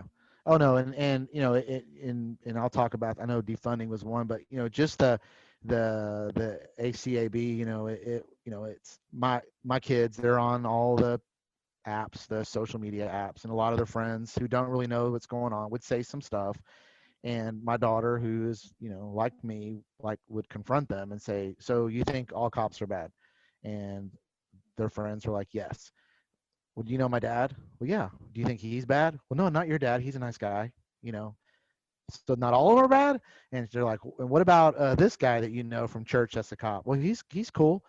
So they're not all bad. You know, my daughter Yeah. had to try to fix that. And I'm like, babe, they're just they don't understand. And I know that not all cops are bad. And you know, that's just something that people say or do. And but you know, it's been tough on them because as cops' kids, they see these things and they're in these social circles and so you know they I've already told them don't try to defend anything. It's okay because the people that do know me know I'm not that way. You know, they don't think that they're not even thinking about us. They're thinking about some other department. But it's like, you know, I know so yeah, it's been a challenge, and it's struck up a lot of conversations in my own home. So um Yeah. and then you're talking about defunding. Did you want to talk about that? Yeah, I know in the community forum with our church, every police chief, and this was shocking to me, like just personally. I didn't know what to expect, but I Yeah. was like, oh snap, okay. This and for for some context, my wife and I were on our anniversary trip, and Kevon had sent us both an invite to this community forum, and literally with like minutes of within minutes of it starting, we are like, well, we're on our anniversary. Do we want to like watch this and be a part of it? It is very important to us, but it's also our 5-year anniversary. Like, Right. which direction do we want to go? Do we want to enjoy or like be totally engrossed in what's happening? So we watched just for a little bit, and we conveniently watched this exact point where every police chief said that they agreed with the concept of defund the police to the degree that each of them understood it, and Yeah. that was kind of the linchpin in the whole thing of how do you understand it, and then do you agree with that? And so, in your own words, I know the answer to this, but in your own words, what does that phrase mean, and what does that look like in reality for the Leander Police Department? Sure. So, you know, when defunding, they talked about defunding at first, you know, I was like you, I was like, why would they get rid of police departments, and, you know, and just that whole thing. And then I started really diving into researching it. And there's two philosophies of thought, like you said earlier. One is to do the purge and get rid of every police department in the world and not have any cops. And the other one is to really dig down and look at some of the things that you have in your department that you probably don't really need, and maybe take those funds and redivert them to other programs. So, you know, for my department, for example, you know, one of the things that in our county that we deal with is a lot of mental health issues with mental health calls and mental health individuals. And unfortunately, officers, they get 40 hours of training, maybe 80 hours of training in dealing with this, and they're basically, you know, learning from a book and from a teacher on how to deal with this situation, and then having to go out there to apply it instead of having a professional who deals with mental health as a career deal with the situation. So, you know, some of that in when those chiefs were talking about is there's probably some programs that money doesn't need to be into that can be used and diverted into programs like that. So we have mental health professionals dealing with mental health issues and not cops going out there and dealing with those kind of things. So how that looks for Leander is different than how it may look for Austin. You know, we don't have things like aviation unit, helicopters, mounted patrol. We don't have motorcycles and all those kind of things. So, you know, not to say that those aren't important or important for Austin, they probably are. But if Leander had a program like mounted police and we just wanted it because we thought it'd be cool to have a police horse, but we really don't need it, that's probably one of those things we would say, hey, if we're spending X amount of dollars on this, why don't we dissolve that and put it into this and into this mental health program, and do that instead. So Leander's just more unique in that because a lot of the things that were going on and the complaints about the defunding parts we're already doing in our own department and because we're a nationally accredited agency through a CALIA program. It's called CALIA. And a lot of the issues that were going on that other departments don't do, we already do. So, but but on the defunding part, yeah, it's caused us to go and look at our budget and go down and say, okay, what are the most important pieces that we have, And is there anything on here that we don't really need, that we can focus on other things? And we've done that in the past, where we, like right now, we have a victim services coordinator we didn't have before, because we knew that that was an important piece. So we diverted, budgetary funds. Instead of asking for officers, is we need this position. So we have somebody who can handle those people who are dealing with crisis in their life, and not a cop that shows up and tries to tell you, hey, somebody passed away in your family, like I had to do when I was an officer. We've got a person now that does that can deal with that. And I think even if with this whole mental health movement part, hopefully that, we've got a mobile outreach teams now with Williamson County that can help dealing with homeless people or people that are having crisis. So, I just think it's every chief's responsible at looking at their budget annually to see if the money that they have can be diverted into other programs that could help. So I don't support the disband the police defunding aspect, because I think Abolish. that, Yeah. or abolish the police. I don't think that's the answer, but I think every department needs to look at their funds and just see, is there a better way to spend this in certain areas? Yeah. The idea of like mental health issues. One of the first of all, my friend Danielle Gary, which you would be totally fine with me saying her name on here. Yeah. Danielle Gary said, "I love Chief Minton." I asked him what they were doing about handling citizens who have autism. And what do you do with that? And next thing I know, they're doing a training about it. So I was very Yep. excited about that, because her son has autism, and so she was very concerned about that, because autistic people behave differently Yep. than non-autistic people, and so if you don't know how to address that, it could get bad very quickly. Yep. um, Absolutely. why aren't you responding to my commands? Why don't you understand, like, get down on there, something like that. It could escalate very quickly if you don't Yep. realize what's happening. um, Absolutely. One of the this isn't like a question I previously wrote, but just I feel like this is easy for you. One of the arguments that I've heard is like, if you're a mental health professional, then have you ever dealt with somebody high on PCP? No, that's going to be a big difficulty for you. So what, I know that's a very nuanced, like, well, what about this, a hypothetical, so Yeah. if you're diverting funds to a mental health, for lack of a better term, department, do you see that potential? I'm not asking you to solve the whole problem right now, Yeah. but do you see that as like maybe having some either former officers or officers that want to transition to specifically deal with mental health, so that they have like the police training, but then also they specialize in mental health? Is that kind of the course of action, or is it like you involve police officers and psychiatrists and people who are willing to do that sort of job? I mean, what does that Yeah. functionally look like? So typically, your mental health they call them mental health officers. They're officers. Even it was like 5-10 years ago, maybe it was 5 years ago. We had mental health deputies, and they're actually police officers that come out and they take that time, and they are trained in that mental health, to what to recognize and to look for. I mean, obviously, if you've got somebody who's having a crisis in the middle of the street, who's nude running around, I mean, that could be PCP. You're going to have an officer there anyways on scene.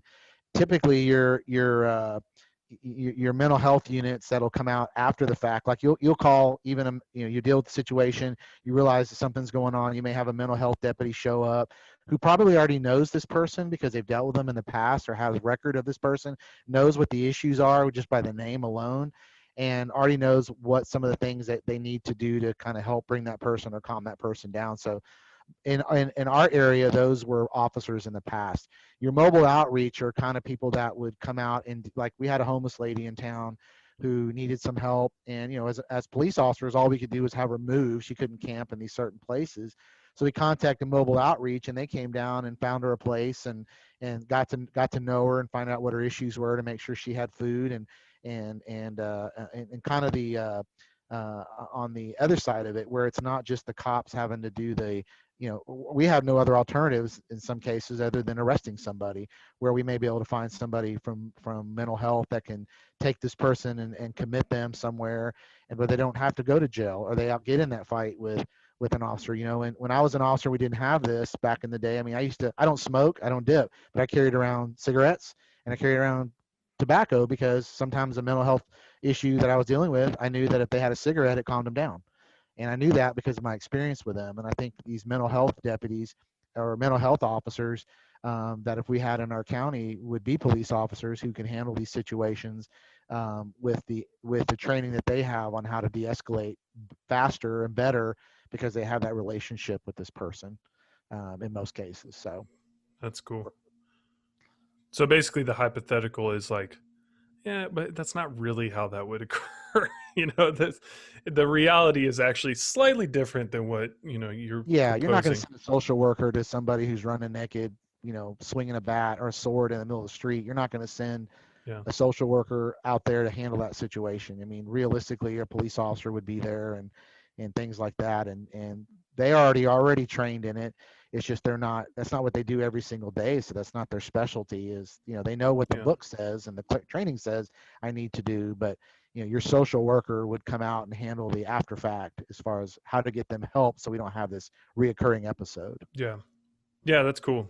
I appreciate you answering that. Yeah. I know in a previous episode I interviewed Alvin, who we've mentioned a few different times, and he had a few follow-up questions for you. I just said, hey, I'm interviewing Chief Minton. Yeah. Are there any additional questions that in the however long that community forum was you didn't get to ask? And I'll read these all together first, and then we Okay. could break them down or whatever. What were your takeaways from the community forum? What is the plan for moving forward for the city of Leander? What are your first steps in terms of that reformation? And then what does this look like for you personally as the police chief? So takeaways, the plan moving forward, first steps for that plan, I guess. And if different, what does it look like for you personally? So what I took away from the forum, and and I was like, I felt ignorant in there because there was a lot of words that were being used that I just never heard of, and I had to look up and look up prior to that in some other conversations I had, and What are you some know examples, just for the sake of the word of conversation? anti-racism, that was new to me. It Gotcha. was like I've heard of not being racist, but when someone said, "Are you anti-racist?" I'm like, "What does that mean?" So I had to look it up to I see. don't know. I don't know, because it's not something I've heard. So like my kids, they come up with words I've never heard of, and I got to try to look them up. So I'm cool like them. But in this word, I was like, Exactly. oh, okay, anti-racism means that I need to be vocal about not condoning racism and saying something, not being silent about it, not assuming people know that I'm way, but make a statement that I'm against racism. So, I think I said in there was the letter that I wrote to the community, not by my city, but that I wrote on my Facebook page. I was told by some other people that I shouldn't put anything, don't say anything, and I'm like, I feel like I got to say something. I got to let people know this has got to be said, and I kind of just took a chance and wrote that and didn't know how it would people would respond to it, but just vocalizing where I felt and where our department was in this whole situation, that we didn't condone it nor did we agree with it, anything like that. But I also took away that, and it goes back to my ignorances, in living maybe in a bubble is, I don't see these things that are being talked about. I don't see when they say that police departments are systemically racist, I'm like, what does that mean? What am I doing are we doing something inadvertently that's racist to our own officers or our community? So I had to look into that as well. And I sat down with every black officer that I had, and I had a conversation with them, and I'm like, is there anything our department's doing that you feel that is biased towards you, or that you see as racist towards you? And of course, none of them had anything. No, everything's great. So I'm like, okay, because I've never really addressed them to find out Yeah. from their perspective, do they see something that I don't see, that or is in my blind spot? Because when I see all my officers, I see them as blue uniforms. I don't see them as black officer, white officer, Hispanic officer, female, male. We're just kind of all blended together, and in my mind. But I also took from that was, even from my meetings with the 100 Black Men of America, was I don't fear that when my son goes and drives around, that when he gets pulled over by the cops, that he's going to get shot. I don't know where that comes from. I don't know how that's taught, because my kids I don't think that with my kids. So it made me Yeah. realize that maybe there is something is there something we can do differently as police officers, so families aren't afraid of their teenage boys going out getting killed, or shot by the police out there, because in my 25 years we've never had this issue. And so I just don't see it. So I think it's kind of just made us have these conversations at work, to talk a little bit more about it. I met with every officer in my department, and we talked about this Floyd thing, and just talked about how some perceptions were. And and it's our job to intervene if we see an officer fixing to do something dumb or screw up. Your job is to get involved. I mean, we have that in policy, but we want to reiterate that. But to also in the other takeaway was to build these relationships with people, like the gentleman you mentioned, with you even doing this. I mean, this isn't something we would have done a year ago, right? This conversation we're having now, Yeah. because this wasn't even a blip on a radar anywhere. But even even with the 100 Black Men of America, they're like, hey, what can we do to get involved in your department so we can build these relationships? And we're inviting these guys, and I know it's one maybe the other questions. We have a Citizens Police Academy. Come out and do our CPA and learn what the police do. Our Junior Police Academy and things like that. And being more intentional. I think we sit back and just wait for things to happen, but things like this we need to be more intentional with. And we have an officer now. I talked to him when we hired him.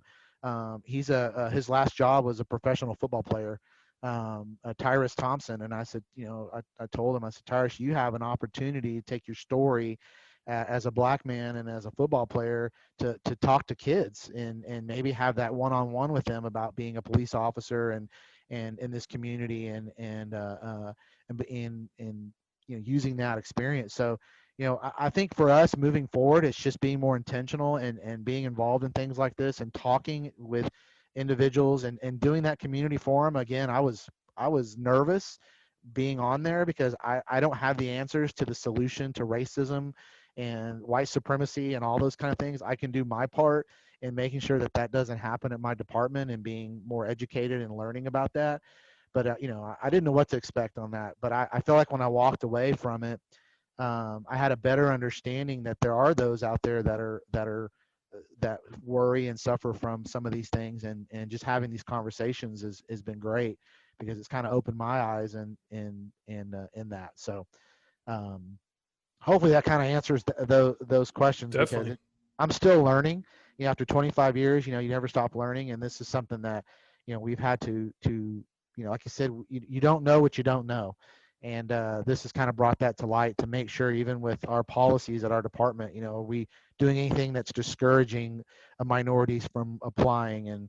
And we've worked really hard in diversifying our department, and we're right on the line with the Leander's numbers of diversity versus the PD's numbers, and having the right amount of everybody blended in with our department to kind of meet those needs of our department. So in our That's really community. cool. So Yeah, you definitely answered all those questions, even just in a very organic, natural way. yeah. You mentioned something about Citizens Police Academy or something like Yes. that. What is that? So right now, obviously with COVID, we're not doing it, but twice a year we do what's called Citizens Police Academy, and that's a 10-week class where we invite people from the community to come out and go through basic. It's an academy of what we do as police officers, from our values and views up to hiring to situationals like use of force and all those kind of things, where people can ask questions and learn a little bit about what police officers do on a daily basis. And they learn about the room clearing and traffic stops, and we kind of just go through all those hot button topics that we see in the news. We address that through a Citizens Police Academy, and once somebody goes through that, they actually graduate. They can go to the next level, which is called the advanced, which is a lot more hands-on. And then once they graduate from that, they can become part of our citizens. We have a Citizens Police Academy Alumni Association, which is all those that have graduated that volunteer and help do things in our police department as part of community members of our department. So when we have events, they help us at these events, give out literature, have community conversations, but they're not cops. They're civilians. And I hate that word civilian, but they're community members that can, help answer questions that aren't coming from a cop. So if someone doesn't want to hear, cops are going to tell you what you want them to hear, then these individuals can talk about their perspective with our department from a community perspective. So We also do the same thing in the summer, which is called Junior Police Academy, and that's for 11 to 14, so we can have some interactions with our youth, so we can build those relationships with those in our community as well, with our young people, because I think that's a missing piece. Is, cops are either looked at as bad, maybe, so we in some youth, and we want to discourage that and encourage them and come in and learn a little bit about what we do from a that perspective as well. So those are the kind of the big things we do to interact community wise internally. Gotcha. That may be something I'm interested in once once Absolutely. we We'd can love actually to have you. go do that. Uh, it's kind of just the premise of walk a mile in somebody else's shoe, you know? Yeah, and that's what a lot of people that I've asked to be in there have had people that filed a complaint or complained on an officer doing certain things, and whether they said they did this or that, why did they do this, why didn't they shake my hand, all this kind of stuff. So I've said, hey, come to the CPA and learn a little bit about what we do, and most people walk away with a positive perspective, like, I just didn't know that, I didn't realize, and they didn't shake my hand, it's because they didn't want to give their weapon hand up. And I didn't realize that's why they sat with, when they did a traffic stop, that's why they stand where they stand. And it Yeah. just kind of, there's no secrets, we tell you exactly what we do, so you understand when, and then that when an officer, if you interact with an officer later and he's standing a certain way or he's saying certain things, then you kind of know why. And I think that's the big question, is the whys to things. When people know why we do what we do, it's like, oh, now I understand. Yeah, the opposite is, if I don't know why, I'm going to make up a reason why. Usually. Yes, what I think The it is. yeah, Yeah, the benefit of the doubt doesn't always exist. I mean, as much as we wish that it did, and even in marriage, I like to think that I give Elizabeth the benefit of the doubt, but still, I could be wound up about something totally outside of her control, and then sure. she says one thing, and there's no benefit of the doubt. I'm tanked, so I just say whatever is on my mind, Yep. Yep. and it doesn't help all that much with just kind of the idea of why officers stand where they stand or why they do what they do. And I didn't even think about why an officer wouldn't shake my hand, but as soon as you said why they don't shake your hand, I thought, because they don't want to. Who knows what you would do as soon as I grab, if I'm a jujitsu expert and I Yeah. grab an officer's hand, that immediately opens up a lot of opportunity for me and not for the officer. So of Right. course there's safety precautions. And I know that every police officer, at least from what I've been told, goes into a new situation with a certain level of apprehension and awareness of, I don't have any idea what could happen right now. Yeah. And you Yeah. do that because of survival. You don't know what you're going to walk into, so you have to be careful. So whenever the officer was parked across the street from me, I walked up, and when I got close, I just started waving, like, Yeah. hey, I'm present, I'm here, I don't want to surprise you, I'm not trying to surprise you, shock you, whatever. And then whenever he rolled down the window, I still stood a little bit away, because I was like, Yeah. I don't want him to feel like I'm a threat. I'm a big guy. I'm 6'3" and 240. So I mean, I'm a bigger individual. I don't want to give him any reason to feel like nervous about something. That's just, I don't need to do that to him. He doesn't need that stress today. So Yeah. I know there are some things, but what kind of tips or advice do you have for just general public in interactions with police? You know, um, yeah, that's a good question, because we talked about this the other day, and a lot of times when the cops are being called somewhere, it's not because there's something good happening, it's because something bad's happening. So when that officer is en route to that location, or even on a traffic stop, we do what's called condition yellow. When I was just going to say, when you interacted with that officer, he's in this condition yellow, which means, okay, cautious, I'm looking at this guy, I'm kind of sizing him up, looking at his hand. I mean, they're going through this entire thought process as you're walking up to this car. And even on a traffic stop, they're doing the same thing. So they're already going through their mind what they're going to do and what they need to do and where they're going to stand. And so they're already in this condition. So when people interact with the police, the two things I always say is, obviously, the officers should be there to listen to what you have to say and whatnot. But typically, when you deal with a situation, even on a traffic stop, and we see where a lot of these go wrong, is people get in these arguments about it and what they should and shouldn't do, and usually some of those turn wrong and some of those turn fatal. And what I always tell people is, just comply with what the officer, and I know this is talking about submission and people don't like this, but it's complying with what the officer is asking you to do, because there's a process where you can complain if something's done wrong. 99% of the time that interaction is going to be on video, both car and on body camera. So anything that officer says or does, if it's inappropriate, is being recorded at that exact moment, which can be addressed later, because you don't want to get into a confrontation, even if the point where you're being handcuffed, where you fight or run or get in this fight, because they usually turn bad, because some people don't want to go to jail, and I'm not talking about like the bad guy that wants to get away because he's a felon and he murdered somebody. I'm talking about the average person that just doesn't agree with what's going on. They get in these large debates on the side of the road, and they refuse commands and those kind of things. And even though they may not seem like it's something you want to do, if you just follow through that, you'll get through the process, because in the end, everybody goes home. And that's kind of the key: is the officer goes home safely, the driver goes home safely. And then if there's an issue with that, it can be handled later in a complaint. On traffic stops, it's funny because I talked to my dad about this, and my dad's from the school where you get out of the car and you walk to the officer. You don't do that anymore. Yeah, that's a bad idea. Yeah, that's what my dad he still does that when he gets stopped, and the officer, he's like, this guy was telling me to get back in the car, and he was kind of rude about it. I'm like, Dad, he doesn't want you run over on the highway, and they don't want you to get out of the car. Stay in the car. Yeah. And he's like, well, I just want to And be you're like, respectful. I would tell you the same thing. Get back in the car. Like, stay in the car, but there's those that get out of the car still, and officers, they'll tell people to get back in the car, and they're not trying to be nice, like, hey sir, can you please get back in the car? They're like, get back in the car, and just get back in the car. I always tell people too, and in the nighttime, turn on your light, just put your hands on the steering wheel so they can see that. Don't reach for anything in the glove box like your insurance card.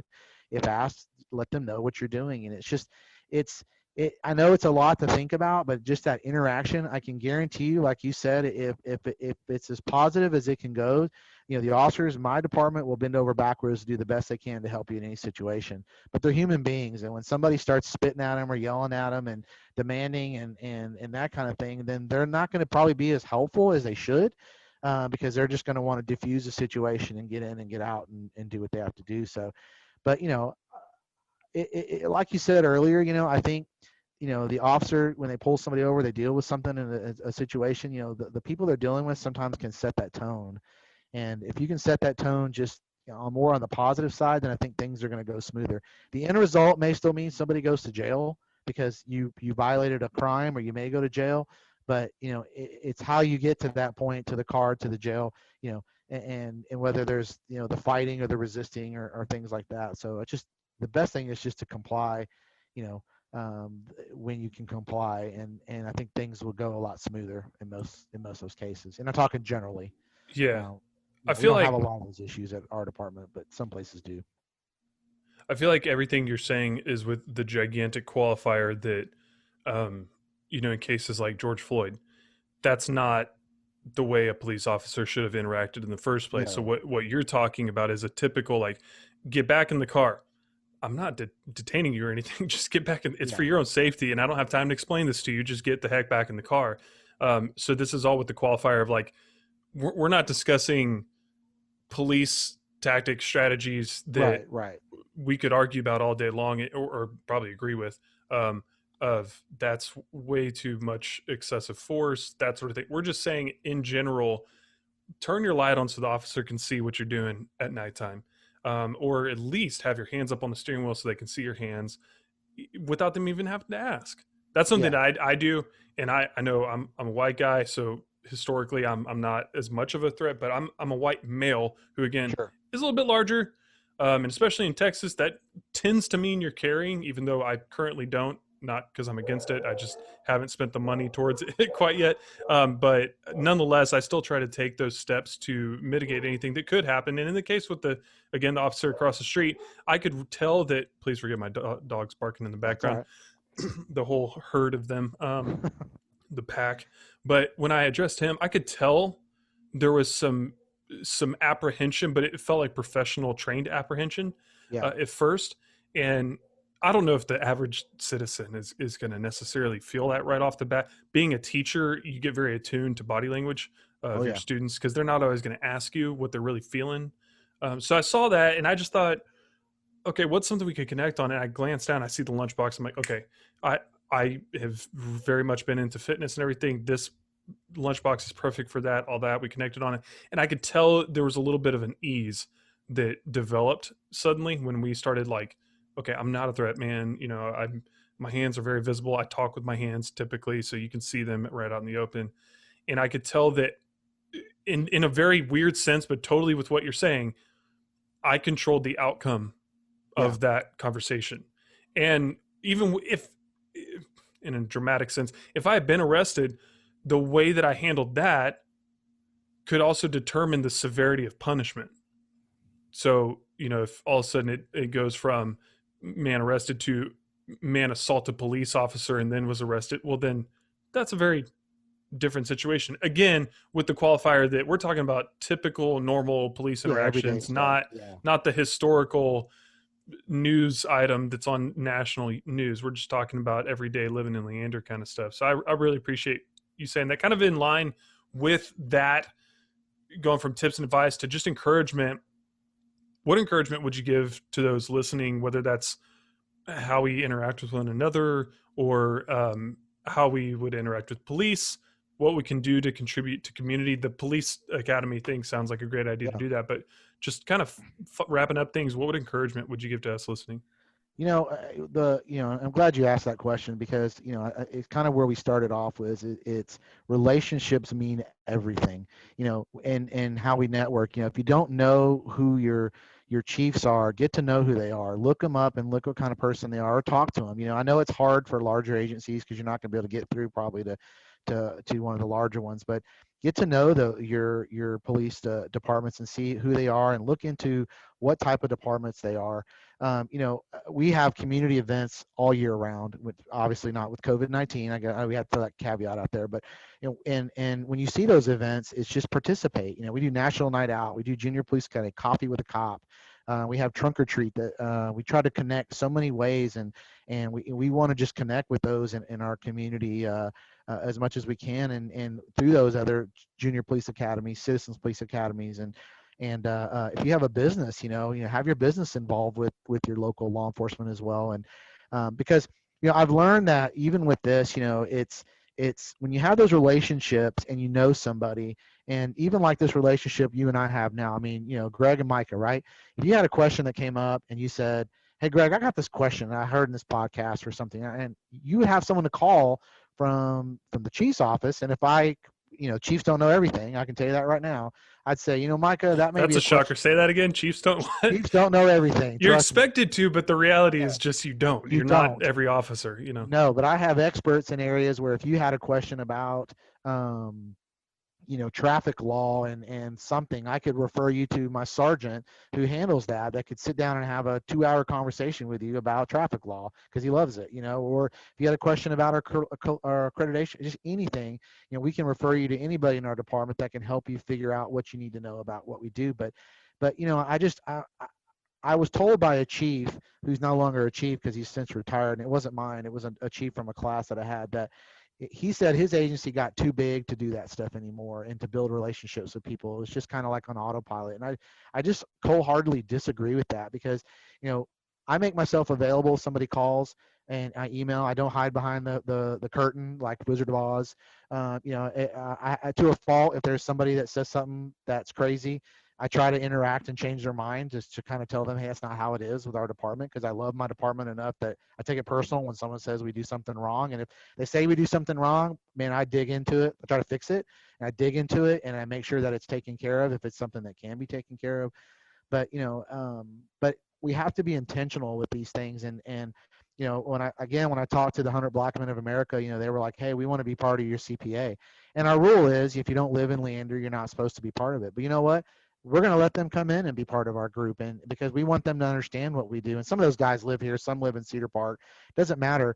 We're going to let people join this thing so they get a better perspective of what law enforcement is, and they're stepping out and having those, and just having these discussions like today, being part of the Mosaic Church discussions is just, I've met some people through there, via Zoom and on emails that I know I could reach out to if there was a question that I had, maybe about a perspective from an African American. I need to know, what is your perspective on this, and I can also use that same perspective internally. But from a community perspective, how does this look from how you see it? So if I had to say just encouragement, it's just we both sides, both groups, communities and citizens and police both need to reach out, and if there's a question, ask it. And if I don't know the answer or we don't know the answer, then we got to be able to say we don't know and help me figure it out. Because if Yeah. we're going to just be defensive and try to be perfect, we're going to fail. Because as a human being, I'm not perfect, and I learn still. And like I said, we're looking at everything that we're doing to make sure we're in line with it.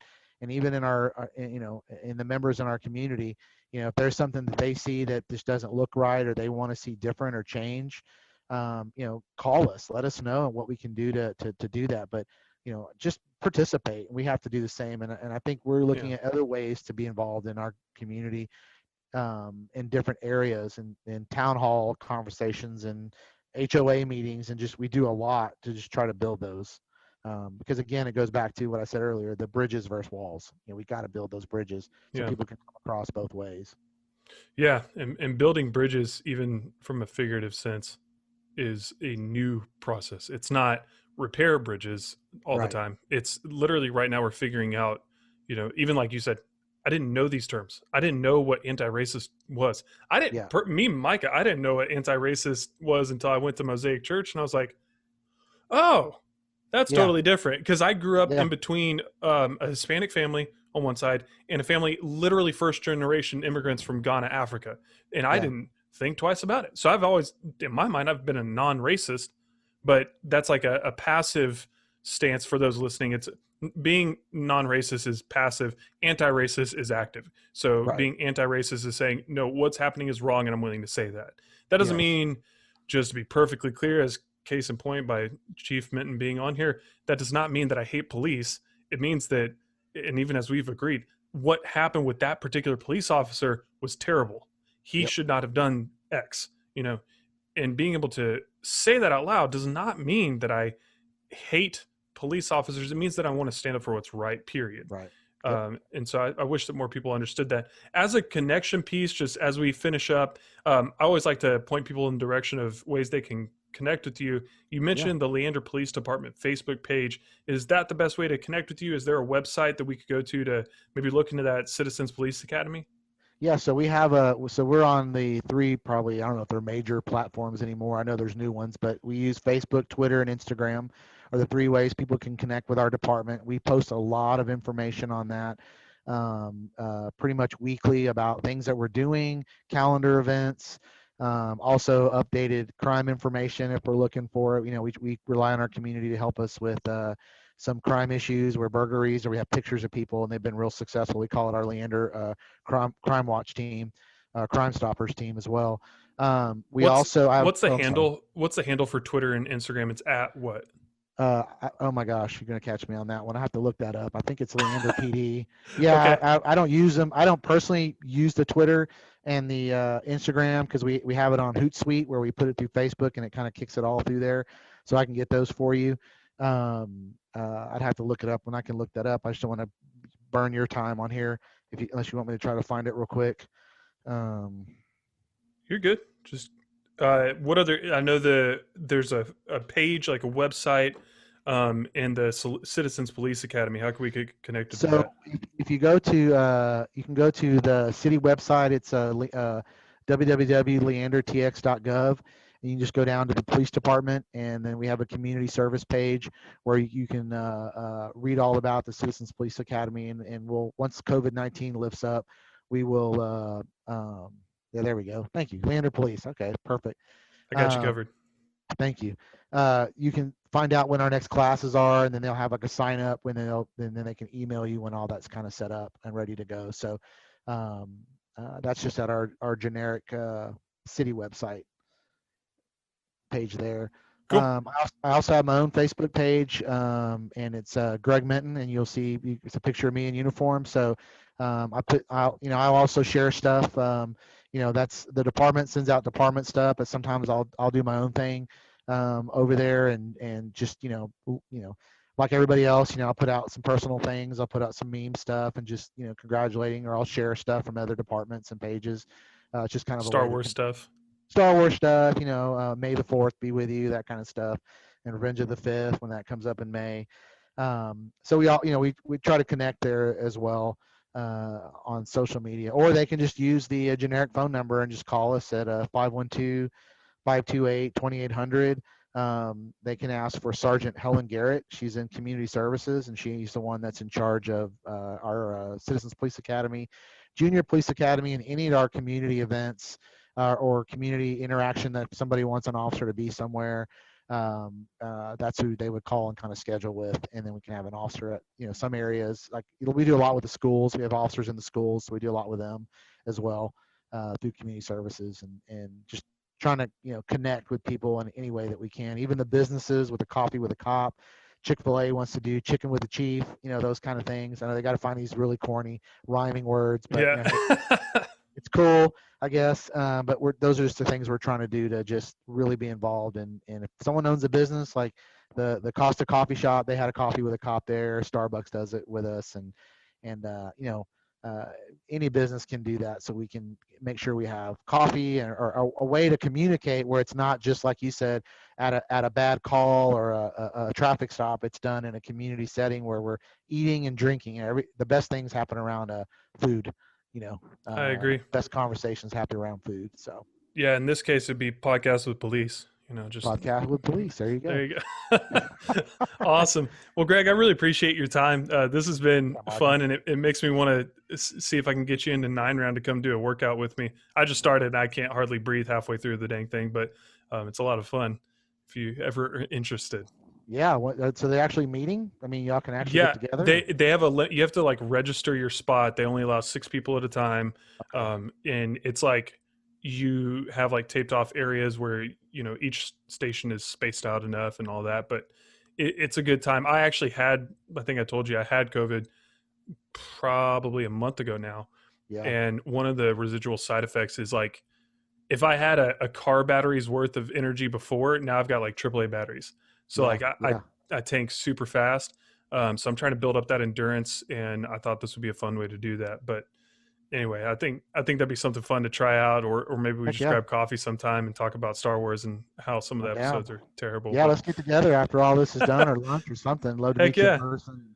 And again, thank you for this opportunity to be able to hear what I have to say. I mean, I'm a pretty simple kind of guy, but there's a lot of passion in what I do, and I love people.